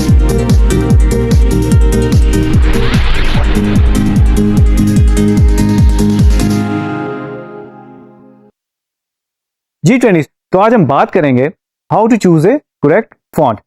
हमने बात की कि फॉन्ट टाइप्स क्या होती हैं, फॉन्ट्स की इंपॉर्टेंस क्या होती है। तो थोड़ा सा मैं छोटा सा आपको डिफरेंस बता देता हूँ, टाइप फेस और फॉन्ट में डिफरेंस क्या है। जो टाइप फेस है वो बेसिकली फॉन्ट्स की पूरी फैमिली होती है, और जो फॉन्ट होता है वो टाइप फेस में, लेट्स से अगर हम फ्यूचरा यूज कर रहे हैं और फ्यूचरा में एक बोल्ड एक बेसिकली स्टाइल है या उसकी वेट है, तो उसको हम फॉन्ट कहेंगे, राइट। सो टाइप फेस और फॉन्ट में ये डिफरेंस है। तो वेल, हम अब थोड़ा सा एक मेथड बनाएंगे कि हम एक करेक्ट फॉन्ट को चूज कैसे करते हैं। जब आप एक करेक्ट फॉन्ट चूज करते हैं तो वो आपका डिजाइन जो है वो ऑटोमेटिकली एक्सप्लेन करना शुरू कर देता है। लेट्स से हम डिफरेंट फॉन्ट्स अगर ट्राई करें अपने कंप्यूटर स्क्रीन के ऊपर और उसको जज करें, तो हमें मालूम होगा उन फॉन्ट्स के डिफरेंट डिफरेंट मीनिंग्स हैं और डिफरेंट कैरेक्टर्स हैं। और जो थर्ड मेथड है एक फॉन्ट को चूज करने के लिए, दैट इज कैटेगरीज। तो जैसे कि मैंने पहले एक्सप्लेन किया, जो हमारे पास कैटेगरीज हैं, serif, sans serif, display and script, उसमें से हम देखेंगे जो हमारी कॉन्सेप्ट और थीम है ग्राफिक की, उसके साथ कौन सी कैटेगरी ज्यादा वर्क करी है और ज्यादा मैच करी है, राइट।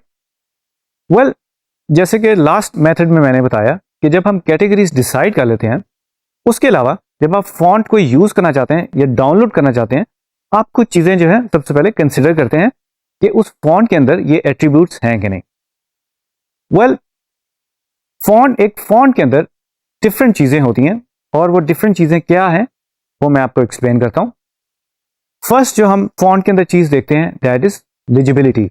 जैसे कि आप इस ग्राफिक में देख सकते हैं कि एक फॉन्ट है और हम इसको इजीली पढ़ सकते हैं, और इसके मुकाबले में दूसरा फॉन्ट है जिसको हम इजीली नहीं पढ़ सकते।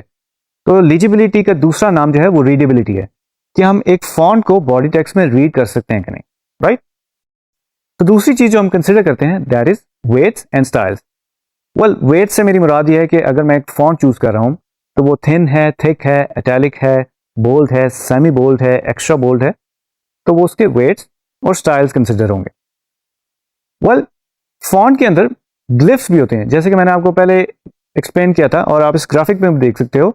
जो ग्लिफ्स हैं उनके डिफरेंट सिंबल लाइक हमें शेप नजर आती है, इस तरह ओ है, उसमें आपको 2 डॉट्स नजर आ रहे होंगे, ओ है, उसमें एक नीचे हुक नजर आ रहा होगा, तो इनको हम ग्लिफ्स कहते हैं। कुछ फॉन्ट्स ऐसे होते हैं जिनके अंदर ग्लिफ्स नहीं होते, और कुछ फॉन्ट्स होते हैं जिसके अंदर ग्लिफ्स आपको नजर आ जाते हैं। वेल, जो नेक्स्ट पॉइंट है, that is different widths. Let's say कि आपने एक फॉन्ट डाउनलोड किया है और उसका जो लेटर एन है, जैसे कि आप इस ग्राफिक में देख सकते हैं, इसमें हमें डिफरेंट विड्थ्स नजर आ रही हैं एन की, तो ये डिफरेंट विड्थ्स कंसिडर किया जाएगा। वेल, इसके अलावा जो एक और पॉइंट है, दैट इज ऑप्टिकल साइजेस भी फॉन्ट में यूज होते हैं, और आप इस ग्राफिक में देख सकते हैं कि ऑप्टिकल साइजेस क्या होते हैं। और इसके अलावा कुछ फॉन्ट्स ऐसे भी होते हैं जो मल्टीपल लैंग्वेजेस को सपोर्ट करते हैं। लेट्स से कि आपने एक फॉन्ट जो है वो इंग्लिश में भी लिखना है और उर्दू में भी लिखना है और किसी और लैंग्वेज में लिखना है, तो वो मल्टीपल लैंग्वेजेस की सपोर्ट होगी उस फॉन्ट के अंदर, और वो फॉन्ट जो है मल्टीपल लैंग्वेजेस में टाइप कर सकते हैं। जैसे कि आप इस ग्राफिक में देख सकते हैं, we have different typefaces fonts, और ये फॉन्ट जो है वो डिफरेंट डिफरेंट जो है चीज़ें एक्सप्लेन करें, और डिफरेंट डिफरेंट मीनिंग है, इनका डिफरेंट कैरेक्टर है। जैसे कि आप देख सकते हैं जो फेयर प्ले लिखा हुआ है, that is a serif font, और ये हमें एक सीरियस लुक दे रहा है। और डिस्प्लेस के मुकाबले में जो लिखा हुआ वो भी हमें एक सीरियस लुक दे रहा है। पेसिफिको जो है वो बेसिकली एक स्क्रिप्ट फॉन्ट है जो हमें एक पर्सनलाइज्ड फील दे रहा है और ये एक बड़ा प्लेफुल सा हमें फॉन्ट लग रहा है। वडेना आप देख सकते हो, बहुत ही सिंपल फॉन्ट है। ये मोस्टली बहुत ज़्यादा जो है वो रीडेबिलिटी के पॉइंट ऑफ व्यू से इसको यूज़ किया जाता है। जो मॉडर्न डिज़ाइनर्स हैं वो इसको बहुत ज़्यादा यूज़ करते हैं। स्पेक्ट्रल जो एक फॉन्ट है जैसे कि आप देख रहे हो, ये बेसिकली एक डिस्प्ले फॉन्ट है जो लगता है हमें किसी हेडिंग में यूज़ होगा। कोरियर न्यू जो एक फॉन्ट है उससे हमें फ़ौरन इंडिकेशन मिल जाती है कि ये एक टाइपराइटर का फॉन्ट है, तो इससे हमें वाइब्स आती हैं। हम थोड़ा सा पीछे चले जाते हैं हिस्ट्री में जब लोग टाइपराइटर पे टाइप करते थे। ऑसवोल्ड जो है वो एक बेसिकली बहुत ही आप कह लें इसके अंदर एनर्जी है, इसके अंदर एक ग्रिप है, इसके अंदर एक रोब है। रोबोटो की अगर मैं बात करूँ तो बहुत ही सिंपल फॉन्ट है जो बहुत ही आप समझ लें कि वेब यूज़र फ्रेंडली फॉन्ट एक कहा जा सकता है। डिज़ाइन में, प्रिंट में भी बहुत ज़्यादा यूज़ होता है। तो इस तरह के डिफरेंट फॉन्ट्स हैं। तो अब हम अपनी कंप्यूटर स्क्रीन पे चलते हैं और आपके लिए मैंने कुछ जो है ग्राफिक्स ऑलरेडी बना के रखे हुए हैं और हम डिफरेंट फॉन्ट उसमें ट्राई करके देखेंगे कि कौन सा जो फॉन्ट है वो हम उसके अंदर ट्राई करते हैं और कौन सा फॉन्ट हम चूज करेंगे। तो चलते हैं कंप्यूटर स्क्रीन की तरफ। तो ट्रेनिस, अब हम अपनी कंप्यूटर स्क्रीन पे आ गए और जैसे कि आप देख सकते हो मेरी स्क्रीन के ऊपर आपको 4 डिफरेंट जो है वो कॉन्सेप्ट और आइडियाज नजर आ रहे होंगे और इनको मैंने डिवाइड किया है जो हमारी फॉन्ट की जो 4 कैटेगरीज हैं, serif, sans serif, display and script. So her category में मैंने बेसिकली फॉन्ट जो हैं वो शॉर्टलिस्ट किए और फाइनलाइज किए। मैंने कुछ फॉन्ट जो हैं वो डिस्कार्ड किए थे, बट ग्राफिक को देख के मुझे लग रहा था कि ये 3 फॉन्ट जो हैं वो वर्क करेंगे। सो हम फर्स्ट ग्राफिक को देखते हैं और ये एक कॉफी शॉप का जो है वो लोगो है और इसमें मैंने लिखा हुआ थिंक डिजाइन रिपीट, जो हम रोजाना करते हैं डिजाइनर्स। तो इसको बेसिकली मैं फॉन्ट से रिप्लेस करूंगा जो मैंने ऑलरेडी सेट किए हैं और मैं आई ड्रॉपर आई से इसको करूंगा। सबसे पहले मैं इसको सेलेक्ट करूंगा, देन आई डू इट। ठीक है जी, इसका फॉन्ट साइज जो है मैं थोड़ा सा छोटा कर देता हूं। Let's say we put this around 80। ठीक है जी, और इसकी जरा पोजीशन थोड़ी सी मैं बेहतर कर लेता हूं। राइट, और ये जो हमारा टैग लाइन है इसको भी हम थोड़ा सा चेंज कर देते हैं। इसका साइज थोड़ा सा मैं चेंज कर लेता हूँ। ठीक है, और एक और जो हमारी टेक्स्ट आ सकती है नीचे, जो सेकेंडरी कोई इंफॉर्मेशन होगी वो इधर आ सकती है। राइट, तो नाउ यू कैन सी जो फॉन्ट का एक कैरेक्टर होता है और इस फॉन्ट की जो पर्सनैलिटी है वो बेसिकली थोड़ी सी सीरियस है, तो इसीलिए मैंने इसको यूज़ किया है। नीचे वाले ग्राफिक को हम देख लेते हैं, इसको भी हम रिपीट करते हैं।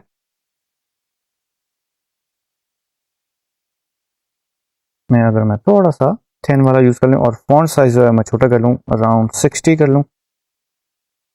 60 डजंट वर्क, उसमें भी और स्पेस है। Now this work better. और इसका अगर मैं कलर चेंज कर लूँ, राइट, और नीचे जो एक फॉन्ट है उसको भी अगर मैं इसी से रिप्लेस कर दूँ,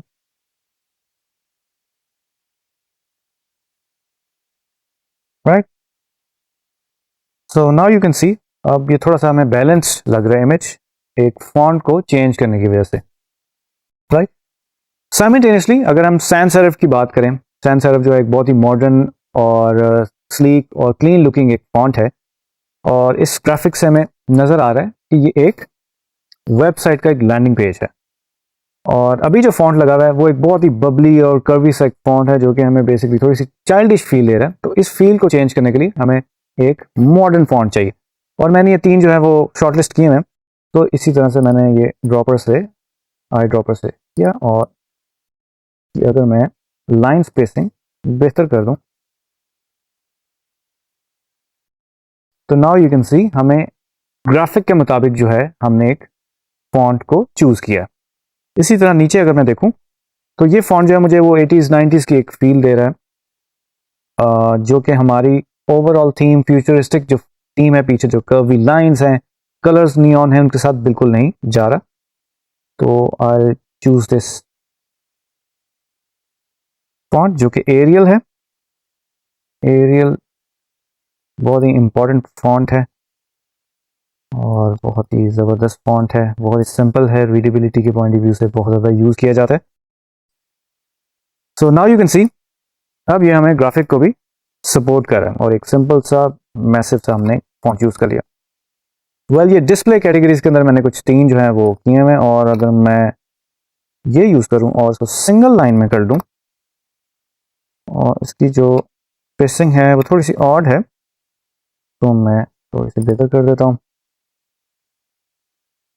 राइट अच्छा, अगर आप ग्राफिक को देखें तो इससे हमें लगता ही है कि एक ऑर्गेनिक सी फील है, जिस तरह लॉन की बेसिकली कोई सेल लगी हुई है, और हमें इसी तरह से एक पर्सनलाइज था, थोड़ा सा ऑर्गेनिक सा फॉन्ट चाहिए था, तो इसीलिए मैंने ये चूज़ किया। इसका हम कलर भी चेंज कर सकते हैं if you want. Now you can see this fits well. अच्छा, जो हमारा जो फोर्थ कैटेगरी है, स्क्रिप्ट की जो हमारी कैटेगरी है, इसके अंदर हैंड रिटन फॉन्ट्स होते हैं, और बहुत ही इस तरह की जो कैलीग्राफिक जो फॉन्ट्स हैं वो यूज़ होते हैं। तो और इस ग्राफिक को अगर हम देखें तो बहुत ज़्यादा ट्रेडिशनल भी है। एट द सेम टाइम जो ट्रेडिशनल आप समझ, जो चाइनीज़ ट्रेडिशनल जो एक्टिविटीज़ हो रही थी वो बहुत ज़्यादा ट्रेडिशनल होती हैं, बहुत सालों से जो है वो एक ट्रेडिशन चलता हुआ आता है। तो उसी तरह उसमें ड्रैगन बहुत ज़्यादा यूज़ होता है, और इस ड्रैगन को देखते हुए लगता है कि हमें एक स्क्रिप्ट लाइक ट्रेडिशनल सा फॉन्ट चाहिए। और अगर मैं ये फॉन्ट लगाऊं तो it goes well with this. Colour मैं इसका ज़रूर चेंज करना चाहूँगा, जो कि हमारा ड्रैगन का कलर, और इसको हम स्ट्रोक दे देते हैं क्विकली, लेट्स से 2 पॉइंट्स। और इसके जो स्ट्रोक है, मैं ऑप्शंस ऑन करता हूँ, मैं स्ट्रोक्स को आउटसाइड अलाइन करना चाहता हूँ, और या ठीक है जी। और थोड़ा सा अगर मैं ग्राफिक के साथ मैच करूँ तो आई कैन सी जो मेरी जो ब्लैक का कंट्रास्ट है वो बेहतर है। नाउ यू कैन सी जो हमें ये थोड़ा सा शेडो नजर आ रहा है ड्रैगन को, उसके साथ हम मैच करें। सो वेल, उम्मीद है कि आपने थोड़ा सा सीखा होगा कि हम फॉन्ट्स को कैसे चूज करते हैं, और ग्राफिक्स को बेसिकली, और थीम को और कॉन्सेप्ट को देख के हम डिसाइड करते हैं कि हमें किस तरह का फॉन्ट चूज करना चाहिए।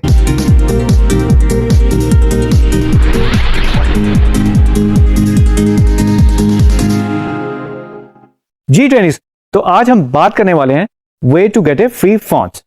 तो हम बात करेंगे कि फॉन्ट्स हम कैसे डाउनलोड करते हैं और कैसे इंस्टॉल करते हैं, और कौन कौन सी वेबसाइट्स हैं जिन पे जाके हम ये फॉन्ट्स डाउनलोड कर सकते हैं।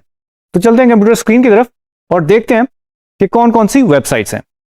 तो अभी मैं अपने कंप्यूटर स्क्रीन के ऊपर हूं, और अपने ब्राउजर में मैंने एक वेबसाइट खोली हुई जिसका नाम है fonts.google.com। ठीक है जी, इसमें आप देख सकते हो हमारे पास डिफरेंट टैब्स हैं, और फॉन्ट्स, आइकन्स, नॉलेज, एफएक्यूज। तो फॉन्ट्स कैटेगरी में इस वक्त अब हैं, और इसमें अगर मैं देखूं तो मेरे पास इस वक्त serif, sans serif, display, handwriting और मोनोस्पेस की बेसिकली कैटेगरीज हैं। ठीक है, और डिफरेंट वेबसाइट्स पे आपको डिफरेंट कैटेगरीज मिलेंगी, राइट।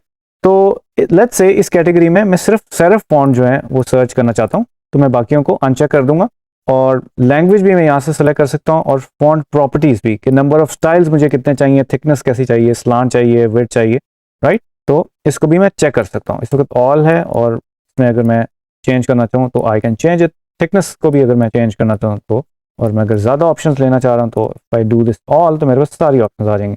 तो इट्स बेटर हम इसको ऑल कर लें भी। Well, for instance we have different fonts. एक फॉन्ट को अगर मैं क्लिक करूँ तो अब मैं आपको डाउनलोड करने का तरीका बता रहा हूँ, right. So select styles, type tester, glyphs, about और लाइसेंस। ये बेसिकली एक पूरे फॉन्ट की, वोलकॉर्न जो एक फॉन्ट है उसकी सारी इंफॉर्मेशन है, और इसमें हमें कंट्रीब्यूटर का नाम भी पता चल रहा है, राइट। इसमें आप देख सकते हो हमारे पास डिफरेंट स्टाइल्स के फॉन्ट्स हमें मिल रहे हैं, राइट। और नीचे जो हमने पहले ग्लिफ्स की भी बात की थी वो भी आपको नजर आ रहे हैं कि इस फॉन्ट के अंदर जो है वो ग्लिफ्स जो है वो इंक्लूडेड हैं, अगर मैंने मल्टी लैंग्वेज में कुछ करना है। ठीक है जी, और कुछ इन्फॉर्मेशन जो है वो इस फॉन्ट के बारे में, राइट। और ये इन्फॉर्मेशन पढ़ना इसलिए ज़रूरी है कि अगर आप स्पेसिफिकली कोई वेब फ्रेंडली फॉन्ट ढूंढ रहे हैं और डिस्क्रिप्शन में लिखा हुआ कि it is only print media friendly, तो वो शायद आपके फॉन्ट काम ना आ सकें। वेल, इसको हम पढ़ेंगे, उसके बाद जो हम डाउनलोड करेंगे, और मैं पूरी फैमिली जो है, जो उसकी पूरी जो फैमिली थी स्टाइल्स थे, वो मैं डाउनलोड कर रहा हूँ। हमारे पास ये डाउनलोड हो गया। मैं इसको शो एंड फाइंडर करूँगा, और इसको मैं एक्सट्रैक्ट करूँगा क्योंकि ये एक जिप फोल्डर है, और इसके स्टैटिक फोल्डर में मैं जाऊँगा और सबको सिलेक्ट करूँगा, राइट क्लिक करूँगा, and then I hit install. तो ये फॉन्ट्स जो हैं 1 बाय 1 इंस्टॉल हो रहे हैं। 12 फॉन्ट्स हैं और ये इंस्टॉल हो गए। ओके जी, इंस्टॉल किधर हुए हैं? विंडोज़ में मैं जाऊंगा, और अगर मैं फॉन्ट्स लिखूं और इसे ओपन करूं तो सिस्टम में मेरे पास जो ऑलरेडी फॉन्ट्स हैं, जो अभी हमने फॉन्ट इंस्टॉल किया, वो इसके अंदर आ गए, राइट। वेल, जो सिस्टम में जो फॉन्ट्स हैं, अगर मैं इसको सर्च करूं जो अभी हमने डाउनलोड किया है, तो हम देखते हैं, या दिस इज़ द फॉन्ट, जैसे कि आप देख सकते हो, और ये हमारे सारे स्टाइल्स भी हमें नज़र आ रहे हैं, और नीचे आप इसकी जो फर्दर इन्फॉर्मेशन है वो भी देख सकते हैं, ठीक है जी। और इसी जगह से हम इसको अनइंस्टॉल भी कर सकते हैं, ठीक है। हमने डाउनलोड किया और हमने इंस्टॉल कर लिया। वेल, दूसरी जो दो और वेबसाइट्स हैं उसकी भी बात कर लेते हैं। ये है fontspace, जिस तरह fonts.google.com है, उस पर सारे आपको फॉन्ट्स जो है फ्री मिलेंगे। लाइसेंस के बारे में जाके आप थोड़ा सा पढ़ेंगे, उसका लाइसेंस किस किस्म का है, किस तरह से आप उसको यूज़ कर सकते हैं। और इसमें भी मिक्स हैं, इसमें भी कुछ फ्री फॉन्ट्स हैं, कुछ लाइसेंस फॉन्ट्स हैं, तो इसमें भी हमें डिफरेंट कैटेगरीज मिल जाती हैं। वेल, fontspace के अंदर जाके मैं अगर टाइप करूँ DG Scales, तो now you can C different fonts के अंदर वो बेसिकली हमें लिखा हुआ नज़र आ रहा है, राइट। और इसी तरह इधर एक आइकन बना हुआ है, आई कैन डाउनलोड, और हमें थोड़ी सी इन्फॉर्मेशन यहाँ पे मिल रही है, पर्सनल यूज़ फ्री, ठीक है जी। तो इसके अंदर हो सकता है कुछ पेड भी हो। इसी तरह जो थर्ड वेबसाइट है, दैट इज 1001 fonts.com, 1001 fonts.com, और इसमें भी आप देख रहे हैं कि हमारे पास डिफरेंट कैटेगरीज हैं। अभी जैसे कि कैलीग्राफी फॉन्ट्स हमारे पास ओपन हुए हैं, अगर मैं इसको मॉडर्न कर दूं तो हमारे पास दोनों कैटेगरीज आ गई हैं, और इसको अगर मैं क्रॉस कर दूं तो मॉडर्न कैटेगरीज के जो फॉन्ट्स हैं, या अगर हम हैंड लेटरिंग वाले फॉन्ट्स कर लें तो वो भी हमें नज़र आ जाएंगे, ठीक है जी। और इसमें भी आप देख सकते हो ये कुछ लाइसेंस की कैटेगरीज हैं, फ्री हैं, कुछ लाइसेंस हैं। G20। तो आज हमने सीखा कि फॉन्ट्स को कैसे डाउनलोड करते हैं और अपने सिस्टम में इंस्टॉल करते हैं।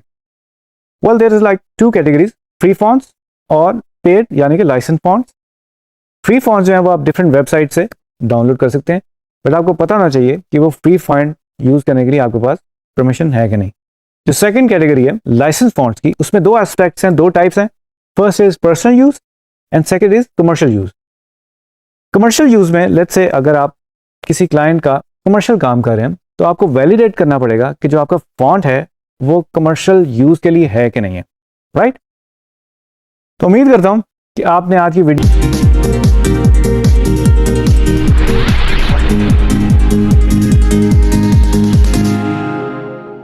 G20। तो आज हम डिस्कस करने वाले हैं एक बहुत ही इंपॉर्टेंट फैक्टर ग्राफिक डिजाइन में, दैट इज टाइपोग्राफी। वेल, आज हम फंडामेंटल्स ऑफ टाइपोग्राफी डिस्कस करेंगे, इसका पर्पस क्या होता है और इसकी ग्राफिक डिजाइन में इंपॉर्टेंस क्या है। G20। तो अब हम डिस्कस करते हैं कि what is typography. The way that text is arranged and presented is called typography. So basically मैंने इस एग्जाम्पल के अंदर, जैसे कि आप देख रहे हैं, टेक्स्ट को ग्राफिकली अरेंज किया है और उसको हम बेसिकली प्रेजेंट कर रहे हैं। तो इसके अनलिमिटेड ऑप्शंस हो सकती हैं, आप किसी भी तरीके से कर सकते हैं, बट इसमें आप एक चीज नोटिस कर रहे होंगे कि टाइप को बेसिकली या फॉन्ट को हम as a design element use कर सकते हैं और अपना मैसेज कन्वे करते हैं। तो अब बात करते हैं purpose of typography. So graphic design में टाइपोग्राफी के दो मेन पर्पसेस हैं। First, to promote readability, and the second is to help communicate the message, tone, and sentiment of a design work. Well, जो first part है, I mean, let's say कि आपने कोई text place किया है और वो readable नहीं है, तो आपका purpose serve नहीं होगा। जो भी text आप लिख रहे हैं और आप अपनी audience को पढ़ाना चाहते हैं, तो they able to read that easily. So जो हमारी प्राइमरी, सेकेंडरी और थर्ड लेवल की जो इन्फॉर्मेशन है, उस तरह से हम उसको लेआउट करेंगे।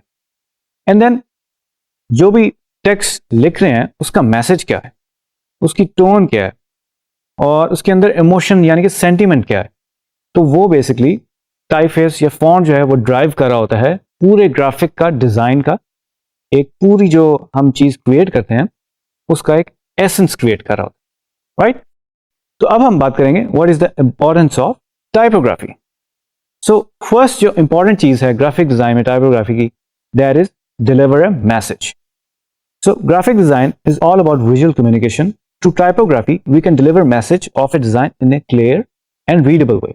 To find perfect balance of imagery and typo should be our preference.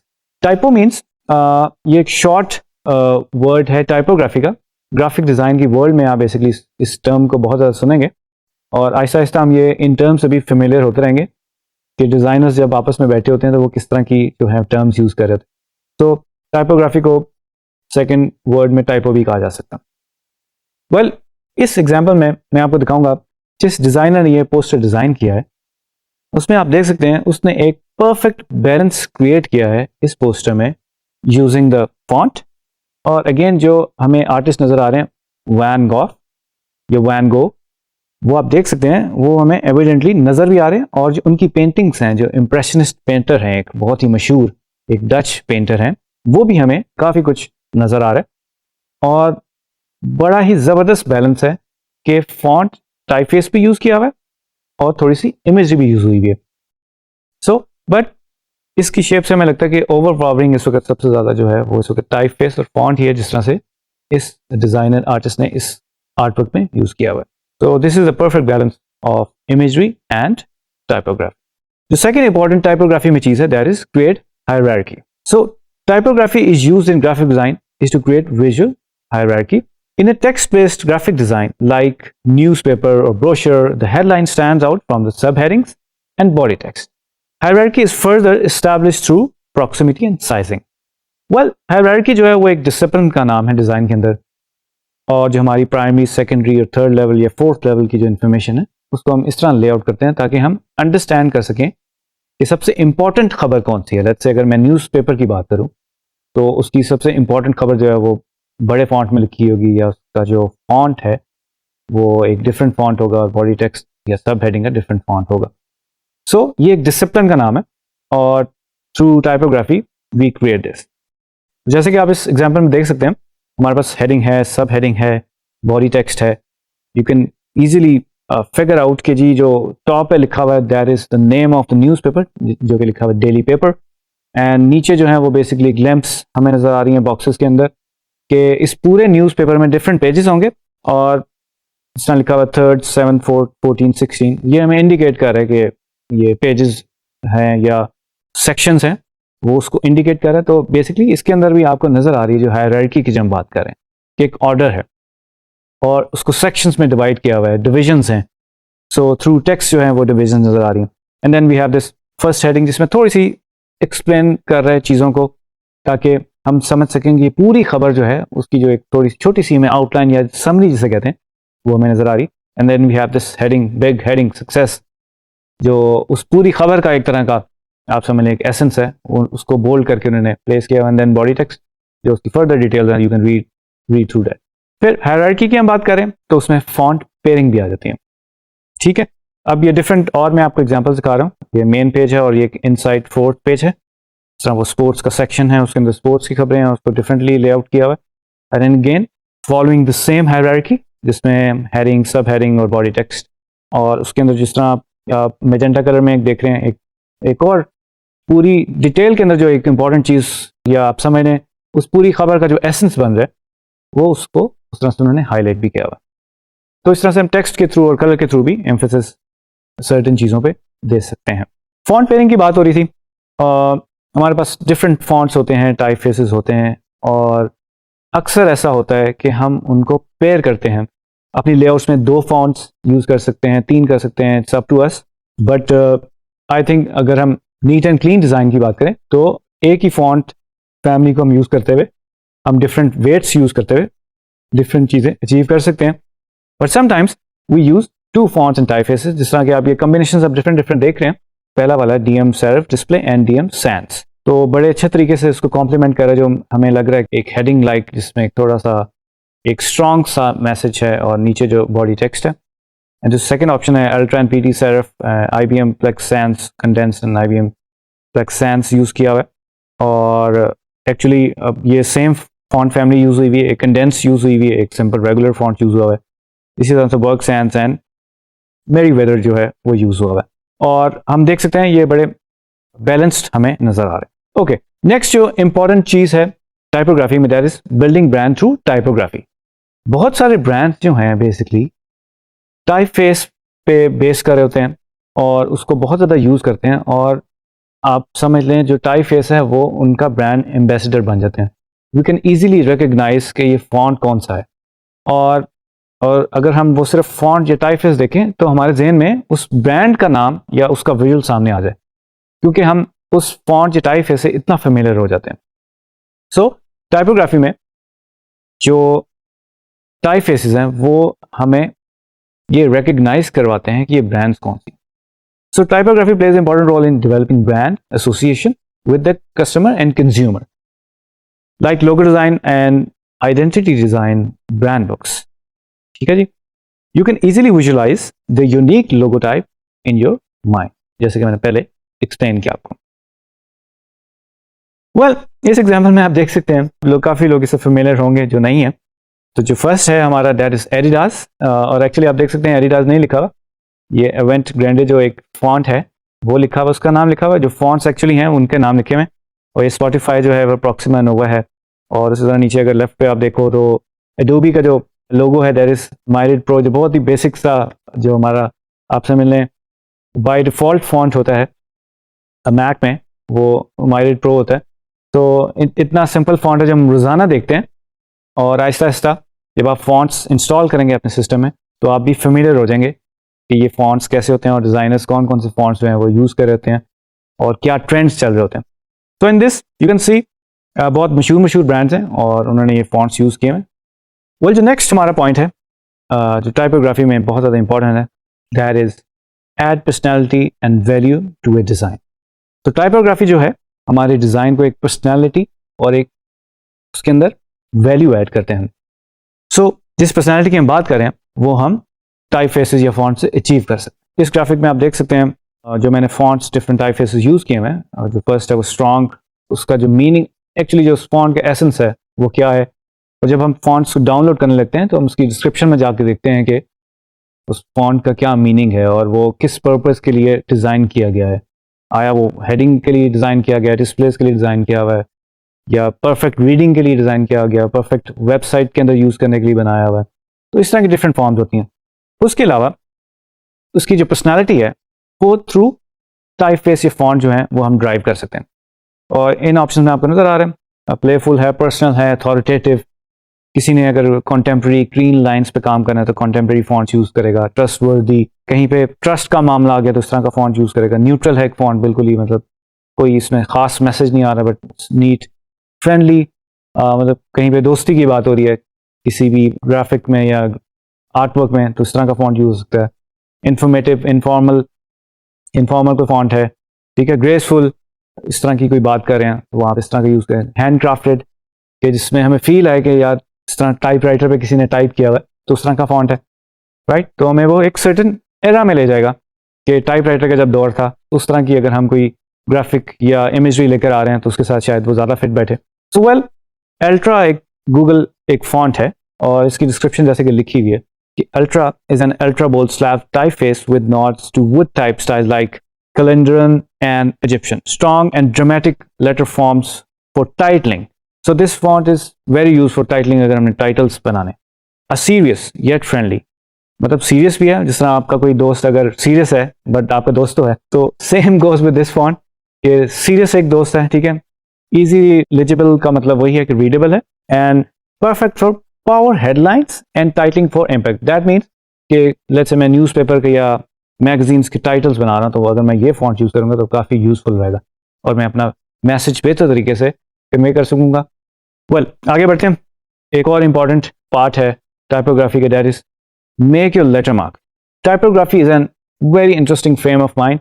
Exploring and experimentation is the key to make an impact in your design. Well, जैसे कि आप इस ग्राफिक में देख सकते हैं, सिंपल 3 लेटर्स है, और इस पोस्टर के अंदर डिज़ाइनर ने जो डिज़ाइन किया है इसमें आप देख सकते हैं उसने उसी 3 लेटर्स को डिफरेंट कलर्स में दे दिया और वो एक हमें पूरी फील दे रहा है, कंप्लीट फील दे रहा है। और यही जिस इम्पैक्ट की बात कर रहे हैं, जो आप अपना जो सिग्नेचर मार्क लेके आते हो डिज़ाइन के अंदर थ्रू टाइपफेस फॉन्ट यूज़ करके, टाइपोग्राफी करके आप कर सकते हैं। सेकंड ऑप्शन में आप देख सकते हैं कि this is more like a hand drawn font, but उसके अंदर जो एक पूरी करेक्टर उसका जो इम्पैक्ट है that is intact and there. Well जिस तरह से कॉम्पोजिशन लिखा हुआ, अब हम नॉर्मली देखते हैं कि कॉम्पोजिशन स्ट्रेट लाइन में लोग लिखते हैं, बट इस ग्राफिक में इस डिज़ाइनर ने देखिए कॉम्पोजिशन कितने खूबसूरत तरीके से इसको अरेंज किया है, और we can easily read this के कॉम्पोजिशन ही लिखा हुआ। हमारी आई मूवमेंट इस तरह से है कि हम इसको पढ़ सकते हैं और लेमैन जो है इजीली इसको पढ़ सकता है। हालांकि एक कॉम्प्लेक्स शेप बन गई है using typography, but this is very impactful. और यही बात है कि ग्राफिक डिज़ाइनर जो हैं वो थोड़ा सा अनयूजुअल तरीके से चीज़ों को बताने की कोशिश करते हैं, कभी डायरेक्ट और कभी इनडायरेक्ट। तो सेकंड पोस्टर, इसमें भी आर्टिस्ट ने आपने देखा है कि प्रैक्टिस मेक्स परफेक्ट, जो कि आपको भी करनी चाहिए और आई एम श्योर आप लोग करते भी होंगे। और इसमें भी प्रैक्टिस को आप देख रहे हैं, प्रैक्टिस बार बार बार बार बार प्रैक्टिस प्रैक्टिस प्रैक्टिस। और यही एक एसेंस है कि जो हम सेंटिमेंट और जो इसका इमोशन निकालना चाहते हैं और जो मैसेज कन्वे करना चाहते हैं वो इसमें ईजिली कन्वे हो रहा है कि प्रैक्टिस जो है वो प्रैक्टिस बार बार हो रही है और एंड में मेक्स परफेक्ट। और simple very clean design typography use करके एक मैसेज कन्वे किया गया। तो एक और बहुत इंपॉर्टेंट एस्पेक्ट ऑफ टाइपोग्राफी जो है that is set A mood and tone. When typography conveys personality, it also helps establish the mood and tone of a graphic design. In this way, typography visually brings out the brand's values and without needing to explain what those values are. So through typography, हम एक brand की values के बारे में भी बता सकते हैं. For instance, a brand that values minimalism, I mean बहुत ही minimalist का design हो, clean, neat, clean design हो, can help convey this value through a use of modern, lightweight sans serif font. I mean कोई ऐसा brand है जो कि minimalism को प्रैक्टिस करता है, तो हम एक light weight sans serif font use करके वो मैसेज उसका कन्वे कर सकते हैं और उसकी वैल्यू और उसका जो मैसेज है वो कन्वे कर सकते हैं। तीन मेरे पास इस वक्त ये ग्राफिक्स हैं और फर्स्ट जो मेल्ट जो लिखा हुआ है इसके अंदर बेसिकली हमें वाकई में इस फॉन्ट से जो इमोशन ड्राइव हो रहा है कि वी आर मेल्टिंग, तो हमें फील भी ऐसे आ रहा है, उसका टेक्सचर भी ऐसे क्रिएट किया गया है। एंड अगेन टाइपो को यूज करके एक टेक्सचर क्रिएट किया गया जिससे हमें फील आ रही है कि इट्स एक्चुअली मेल्टिंग। और जो आर्टिस्ट इसके अंदर बेसिकली जो इमोशन कैप्चर करवाना चाह रहा था और जो मैसेज कन्वे करना चाह रहा था वो बहुत ही ईजिली हो रहा है। So know your word, simple flat background है हमारे पास और ये एक बड़े मज़ेदार तरीके से हैंड रिटन टाइप हमें एक टाइप फेस लग रही है और दिस इज सिंपल। और इसमें जो चीज़ प्रोजेक्ट हो रही है बेसिकली वो यही है कि नो योर वर्ड, और वो बहुत ही सिंपल तरीके से इम्पैक्टफुली बहुत ही सिंपल तरीके से हमें का मैसेज कन्वे हो रहा है। राइट साइड पे जो मोशन लिखा हुआ है, नाउ यू कैन सी, यानी कि एक ही वर्ड है मोशन, और वी कैन फील इट जब हम अपनी आइज को नीचे लेकर आते हैं तो वी कैन फील इट, हम एक मोशन के अंदर आ रहे हैं। So again simple typeface use की हुई है और जो उसकी ट्रीटमेंट है दैट डिफाइंस कि हम किसी एक मोशन और एक रिदम में जा रहे हैं। एक और जो बड़ा इंपॉर्टेंट एस्पेक्ट ऑफ टाइपोग्राफी है that is consistency across the mediums. Typography helps create harmony and consistency in a design. In brand identity design it's important to create visual consistency across the platforms. In website design, this looks like using consistent heading and body fonts throughout the site. Visual consistency creates a professional and streamlined look and promotes brand recognition. यानी कि अगर मैं कोई art campaign design कर रहा हूँ या stationery design कर रहा हूँ और मेरा एक छोटा विजिटिंग कार्ड है या बिजनेस कार्ड है और उस पर जो मैं फॉन्ट यूज़ कर रहा हूँ और जो हायरार्की और जो ऑर्डर मैं यूज़ कर रहा हूँ वही मैं लेटर हेड पर भी यूज़ करूँगा। यानी कि वो जो एनवेलप्स हैं 4x9 या 10x12 इंचेस के जो साइज होते हैं उन पे भी वैसे ही मैं उनको प्लेस कर रहा हूँ। सो इसलिए हम उनको कंसिस्टेंट कह रहे हैं। और वैसे ही और ब्रांड्स में लेट्स से कोई ब्रांड है तो उसकी वेबसाइट भी होगी, तो जो फॉन्ट हम प्रिंट में यूज़ कर रहे हैं वो वेबसाइट पे भी हम वैसे ही यूज़ कर रहे होंगे। लेट्स से कि हम रोड साइड कोई बड़ा डिस्प्ले देख रहे हैं तो उस पर भी वैसे ही फॉन्ट्स यूज़ हो रहे होंगे। दिस इज़ वेरी रेयर कि अक्रॉस द कैंपेन जो है वो डिफरेंट फॉन्ट्स यूज़ हो रहे हैं, अनलेस थीम को अगर वो सपोर्ट करें then you can use it, but otherwise consistently हम टाइपफेसेस या फॉन्ट्स को यूज करते हैं across all the platforms. Medium से मेरी मुराद है कि अगर आप प्रिंट में यूज कर रहे हैं या वेबसाइट पे यूज कर रहे हैं या आप एनिमेशन में यूज कर रहे हैं तो वो एक जैसे ही होंगे। इस ग्राफिक में आप देख सकते हैं वी हैव टू लेआउट्स और जो टाइपफेस है वो कंसिस्टेंटली, जो टाइपोग्राफी है वो कंसिस्टेंटली यूज की गई है। Even we have this horizontal flyer like जो हमारे पास लेआउट है उसमें आप देख सकते हो जो बैकग्राउंड में जिस तरह से वो मैसेज लिखा हुआ है ब्लैक में वो उसी तरह से पोस्टर में भी कंटिन्यू हो रहा है। और इसमें भी एक हायरार्की में नज़र आ रही है कि जो फर्स्ट इन्फॉर्मेशन है, जो सेकंड इन्फॉर्मेशन है, जो थर्ड इन्फॉर्मेशन है और जो फोर्थ इन्फॉर्मेशन है उसको बड़े तरीके से लेआउट किया गया। जी ट्रेनिस, उम्मीद करता हूँ कि आज का जो टॉपिक था आपको बहुत ही इंटरेस्टिंग और इन्फॉर्मेटिव लगा होगा, क्योंकि टाइपोग्राफी ग्राफिक डिज़ाइन में बहुत ज़्यादा इंपॉर्टेंट है। आज हमने इसके पर्पस की बात की, और इसकी इम्पोर्टेंस की बात करी, और उम्मीद करता हूँ कि आप जब कुछ भी डिज़ाइन करेंगे तो ये चीज़ें जहन में रखेंगे।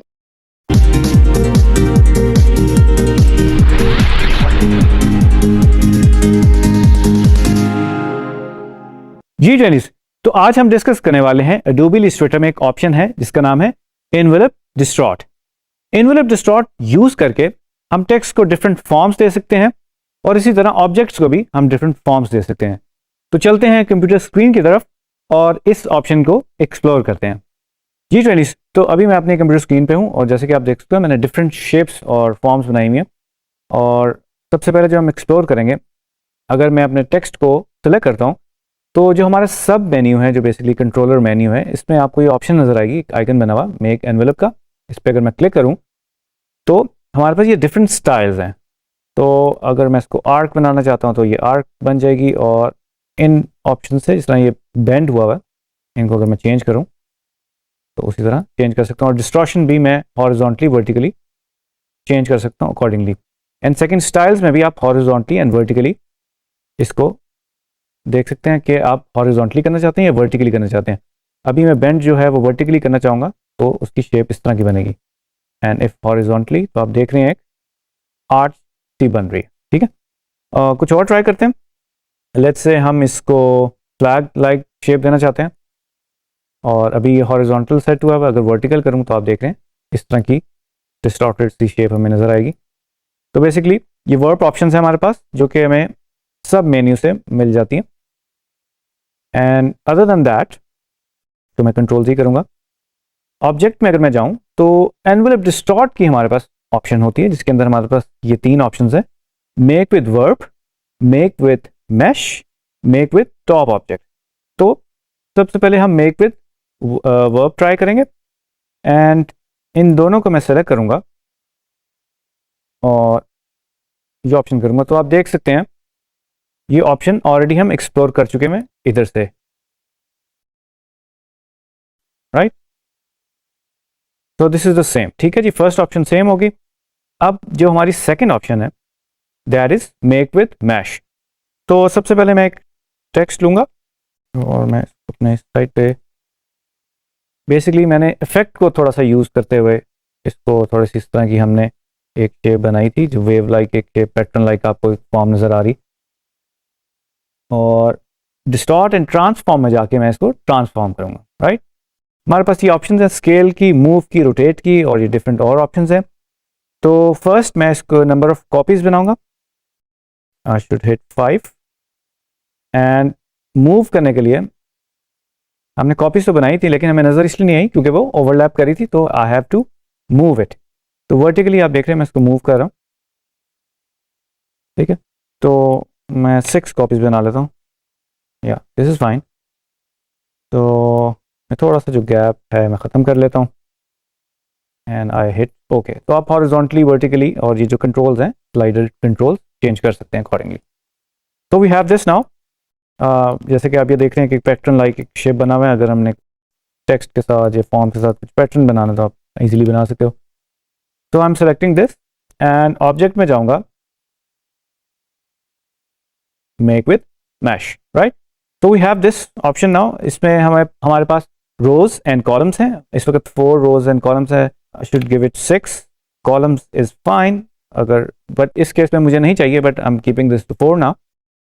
Now we have this mesh around this, और अपने डायरेक्ट सिलेक्शन टूल की मदद से मैं जो एक लाइन मिस करके सेलेक्ट करूंगा, and now what we can do is, मैं राइट अगर इसको लेफ्ट मूव करूं तो आप देख रहे हैं wave like pattern like shape बन रही है, राइट। और इसी तरह अगर मैं कॉलम्स को करना चाहूँ, और जैसे कि आप देख रहे हैं कि ये सिर्फ आर और पी को हम बेसिकली फ्लैग लाइक शेप देना चाहते हैं, और इसको अगर मैं मूव करूँ तो ये एक फ्लैग लाइक शेप बन गई है। तो ये हमने अचीव किया मेक विद मैश से, राइट। वेल, जो हमारी थर्ड ऑप्शन है मेक विद टॉप ऑब्जेक्ट, जो हमें थर्ड पोजीशन में मिल जाती है, शॉर्ट कीज इनके साथ ही लिखी हुई, you can see that, alt control C, तीनों को आप इकट्ठा प्रेस करेंगे। एंड ये बेसिकली मैंने ऑलरेडी कुछ कॉम्प्लिकेटेड कॉम्प्लेक्स शेप्स बनाई हुई हैं, और ये मैं आपको दिखा देता हूँ। अगर मैं इसको टॉप पे ले आऊँ, और ये जिस तरह हमने टेक्स्ट को अभी मैश से क्रिएट किया मेक विद मैश, हम इसी ऑब्जेक्ट को ईजिली कर लेंगे। और जैसे कि पहले इसको हम 4 दे देते हैं, 4x4, एंड अगेन मैं बीच में वाली जो सेंटर वाली स्किप कर रहा हूँ, तो ये यू सी ये जो नीचे एक फॉर्म जो एम या डब्ल्यू आप कह सकते हो उस तरह की एक शेप बन रही है, right. And then what we need to do is, हमारा जो टेक्स्ट है वो सिलेक्ट किया और जो टॉप ऑब्जेक्ट है इन दोनों को इकट्ठा सेलेक्ट करें। बेशक आप इनको दूर रख लें, कोई इशू नहीं है, बट ये टॉप लेयर पे होना चाहिए basic, right. You know the layers, तो हम कैसे टॉप पे करते हैं और बैक पे लेके जाते हैं, तो ऑर्डर कैसे चेंज करते हैं। तो make with top object, now you can सी जो हमने शेप क्रिएट की थी, फॉर्म क्रिएट की थी with using make with mesh, वो उसके साथ इजीली वर्क हो गया। ठीक, अब ये जैसा टॉप पे है इसको मैं बैक पे लेके जाऊंगा, सेलेक्ट बोथ दीज, ठीक है जी। ये एक डिफरेंट शेप है, ये वी लाइक एक शेप है, इसको करने की कोशिश करते हैं कि मैं पहले कॉपी बना लेता हूँ, दोनों को सिलेक्ट किया, make with top object, right. और इसको हम इजीली बेसिकली इसको अगर मैं रिपीट करूं तो वो हमें एक पैटर्न लाइक शेप देना शुरू कर देगी। तो मैं क्विकली आपको करके दिखाता हूँ। लेट्स से ये है, तो एक आप देख रहे हैं कि मज़े का एक कॉर्नर लाइक हमें एक पिलर लाइक शेप देना शुरू हो गया, और ये हम अपने लेआउट्स में टेक्स्ट को as a design element use कर सकते हैं। वेल यू कैन सी हम इस तरह से इसको as a design element use कर सकते हैं, हम इसको स्केल भी कर सकते हैं और इसकी प्रोपोर्शंस भी चेंज कर सकते हैं, राइट जी। ओके, तो हमारे पास ये एक सिंपल सर्कल है और कोई भी शेप आप बना सकते हो। मतलब इसको सर्कल को अगर हम थोड़ा सा ड्रॉप लाइक शेप देने की कोशिश करें या बैलून लाइक देने की कोशिश करें तो वो भी हम इजीली कर सकते हैं, ठीक है जी। तो for now this is fine. और सेम जो हमने इसको टॉप पे रखना है और ऑब्जेक्ट में जाके make with top object, now you can सी उसने जिस तरह की हमने शेप क्रिएट की थी या फॉर्म क्रिएट की थी उसी तरह से उसने उसको रैप कर दिया। वेल वन मोर ऑप्शन जो एक्सप्लोर करेंगे, बड़ी इंटरेस्टिंग सी है। देखिए जब मैं इस पर डबल क्लिक करूंगा, ये वर्क हो गया, उसके बाद अगर मैं इस पर डबल क्लिक करूं तो I can still edit my text, ठीक है। ये ऑब्जेक्ट में कन्वर्ट नहीं हुआ, which is good. Let's say मैं इसमें ऐड करूं तो यू कैन सी इसमें वो ऐड हो गया। And also if I want to do tracking alt arrows के साथ, राइट एरो लेफ्ट एरो के साथ, तो यू कैन सी नीचे से चेंजेस हमें नज़र आ रही हैं, तो दिस इज गुड, ठीक है जी। और इसी तरह ये थोड़ी सी wedge like perspective like shape है, तो हम डिलीट कर देते हैं, डबल अप हुआ था। Well actually we need that, मैं एक इस साइड पे करना है और एक इस साइड पे करना है, और या तो this is we need to do object envelope distort and make with top, और इसको हम इधर करें। कोई आपको पर्सपेक्टिव टाइप कोई टेक्स्ट हाफ हाफ करना हो तो दिस इज गुड।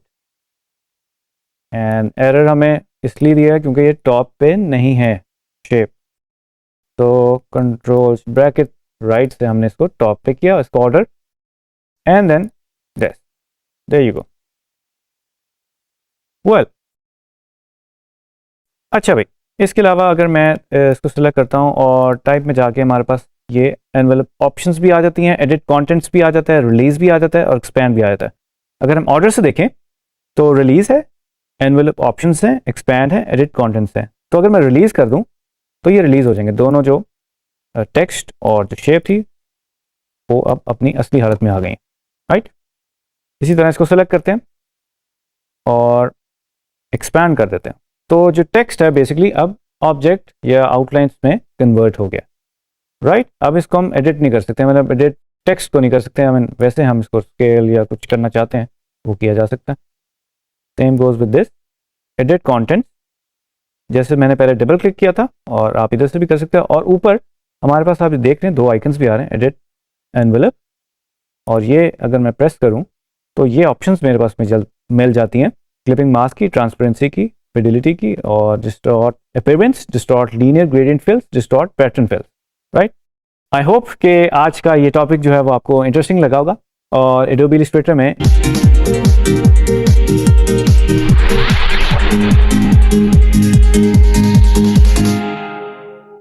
G20, तो आज हम डिस्कस करने वाले हैं कलर साइकोलॉजी, कि कलर साइकोलॉजी ग्राफिक डिजाइन में क्या होती है। सो Color psychology is when certain colors impact human behavior. Different colors have different meanings, connotations and psychological effects.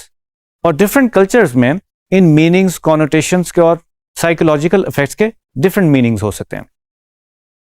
Well, अब देखते हैं कि हमारे पास जो कलर व्हील है, जो एक रेनबो लाइक हमारे पास कलर जो कॉस से कज़ा होती है, हमारे पास सारे कलर्स उसमें मिल जाते हैं और उन कलर्स को अगर हम मिक्स करें तो हमें और डिफरेंट कलर्स मिल जाते हैं. और जो तीन जो मेजर चीज़ें हैं हमें लाइक ह्यू, टिंट और शेड. ह्यू क्या है? कलर का दूसरा नाम ह्यू है. और इस डायग्राम में आप देख सकते हैं कि जो हमारी ह्यू है, जो कलर्स का बैंड है, इसमें हमें डिफरेंट कलर्स मिल जाते हैं. और लेट्स से कि एक रेड कलर है या रेड ह्यू है, उसमें अगर मैं व्हाइट मिक्स कर दूंगा यानी कि उसको ब्राइट करूंगा तो हम उसे टिंट कहेंगे. और अगर मैं उसमें कोई डार्कर कलर या ब्लैक मिक्स करूंगा तो वो शेड की तरफ चला जाएगा. तो इसी तरह हम उस कलर को रेड शेड कहेंगे और रेड टिंट को हम ब्राइट कहेंगे.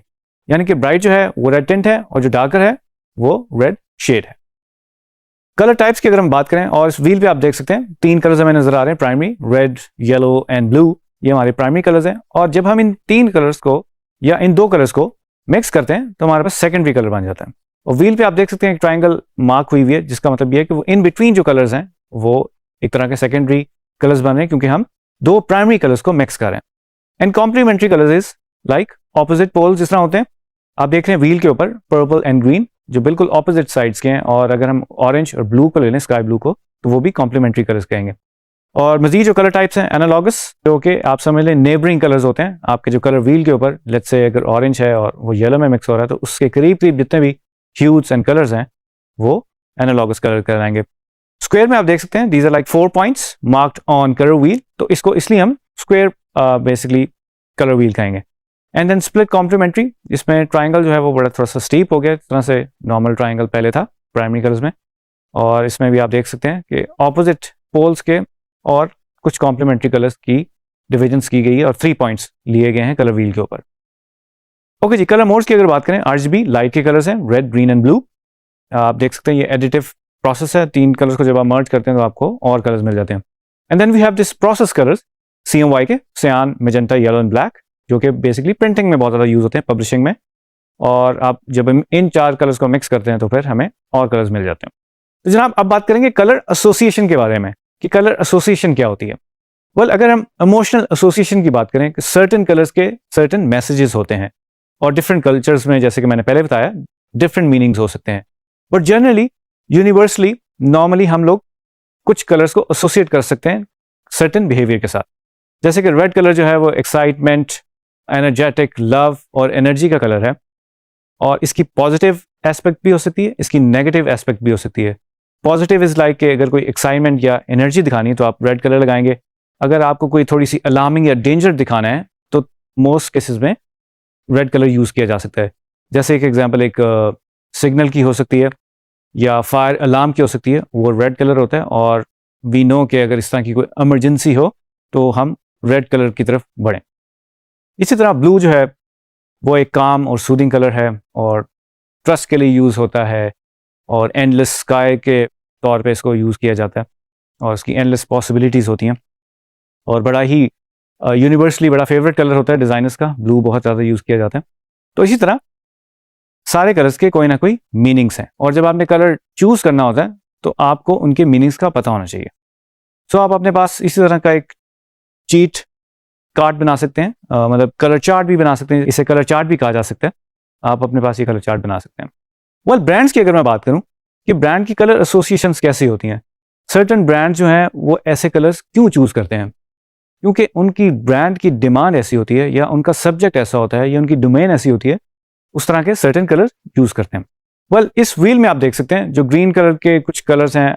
अगर जैसे मैं एनिमल प्लैनेट की बात करूं, वो एक एनिमल्स का, एक वाइल्ड लाइफ का एक चैनल है, उन्होंने ग्रीन यूज़ किया है और उसमें हमें नेचर नज़र आती है, एनवायरनमेंट नज़र आती है, अर्थ नज़र आते हैं, अर्थ के कलर्स, तो दे चोज ग्रीन कलर.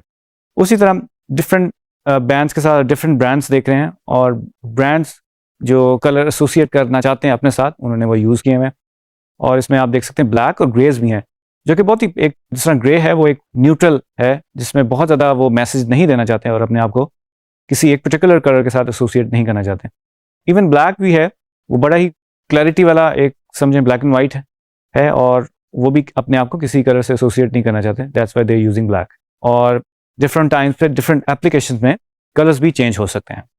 वेल, इसी में आप देख सकते हैं, इसी बैंड में मैंने कुछ जो कलर्स के साथ उनके मीनिंग्स भी मार्क किए हुए हैं कि अगर ग्रीन है तो वो पीसफुल, नेचर और हेल्थ को बेसिकली रिप्रेजेंट कर रहा है।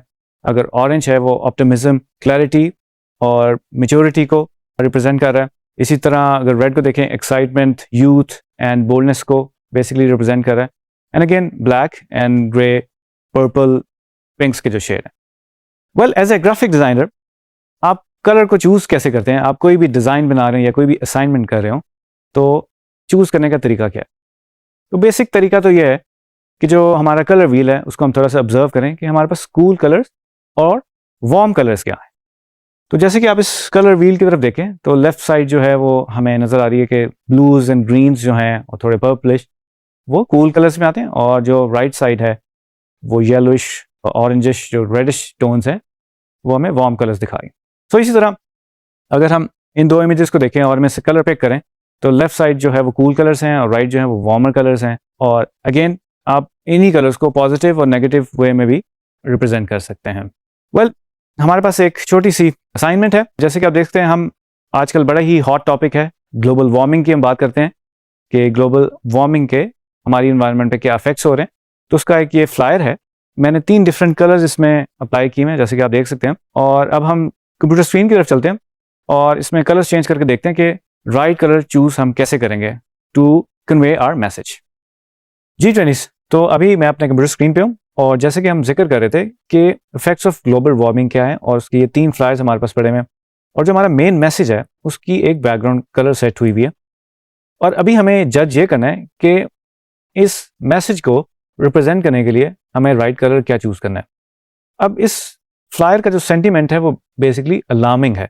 हमने पहले ये डिसाइड किया कि जो ये कम्युनिकेशन है वो एक कॉशन, एक अलार्मिंग सिचुएशन क्रिएट करी है कि वो बस एक नॉर्मल सा एक मैसेज है। सो हमें लगता है कि जो इफेक्ट्स ऑफ ग्लोबल वार्मिंग है वो बड़े अलार्मिंग है और उस पर डिबेट होनी चाहिए और इसके अंदर एक फायरी डिबेट होगी या जो भी होगा। सो उसको देखते हुए आई एम थिंकिंग हम इसमें कोई वार्म कलर यूज करें। ठीक है, तो जो 2 आपको मैंने कलर व्हील दिखाए थे, कूल एंड वार्म, तो आप अभी अगर मैं देखूं तो मेरा ये कूल कलर्स का एक तरह से सिलेक्शन हुई हुई है, राइट। सो जैसे कि आपको पता है कि जो पर्पल कलर है उसके मीनिंग्स जो हैं वो क्रिएटिव भी हो सकते हैं, इमेजिनेटिव भी हो सकते हैं, वाइज भी हो सकते हैं। तो फॉर नाउ हमारा जो ये बेसिकली सब्जेक्ट है उसके साथ मैच नहीं कर रहा। सो अगर मैं इस पे कलर पे आके डबल क्लिक करूं तो मुझे ये कलर पिकर से मुझे पूरा कलर मिक्सर मिल जाता है। इधर से भी मैं चेंज कर सकता हूँ, अगर मैं इन एरोस को ऊपर नीचे करूँ तो इसमें से भी मैं चेंज कर सकता हूँ अपनी ह्यूज, राइट। इसके अलावा विंडो में अगर मैं जाऊँ तो अगर आपको राइट साइड पे जिस तरह से अभी हमने जो सेट किया हुआ है, अगर आपको यहाँ ना मिले तो you can go and click colour, तो आप देख सकते हैं ये कलर का एक मिक्सर खुल गया। और फर्दर फिर जिस तरह भी हम प्रिंट के लिए काम करें तो हमारी जो सेटअप है वो CMYK के है, राइट। ओके, अब मैंने इसको सेलेक्ट किया, I will choose some colours.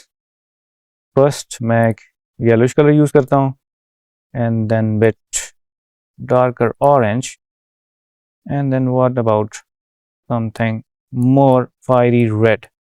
There you go. So in my opinion, the red works well. अगर मैं इन तीनों को देखूं तो आप देख सकते हैं ये हमें ज़रा ज़्यादा इसका इम्पैक्ट है।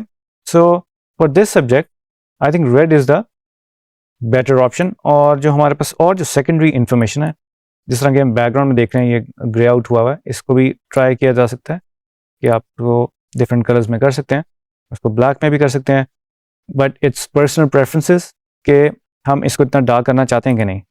तो आई थिंक ये बहुत ज़्यादा जंप कर रहा है, तो इसको मैं थोड़ा सा और म्यूट कर रहा हूँ ताकि जो हमारा मेन मैसेज है वो ज़रा ज़्यादा पॉप करे और तो समवेयर है, ठीक है।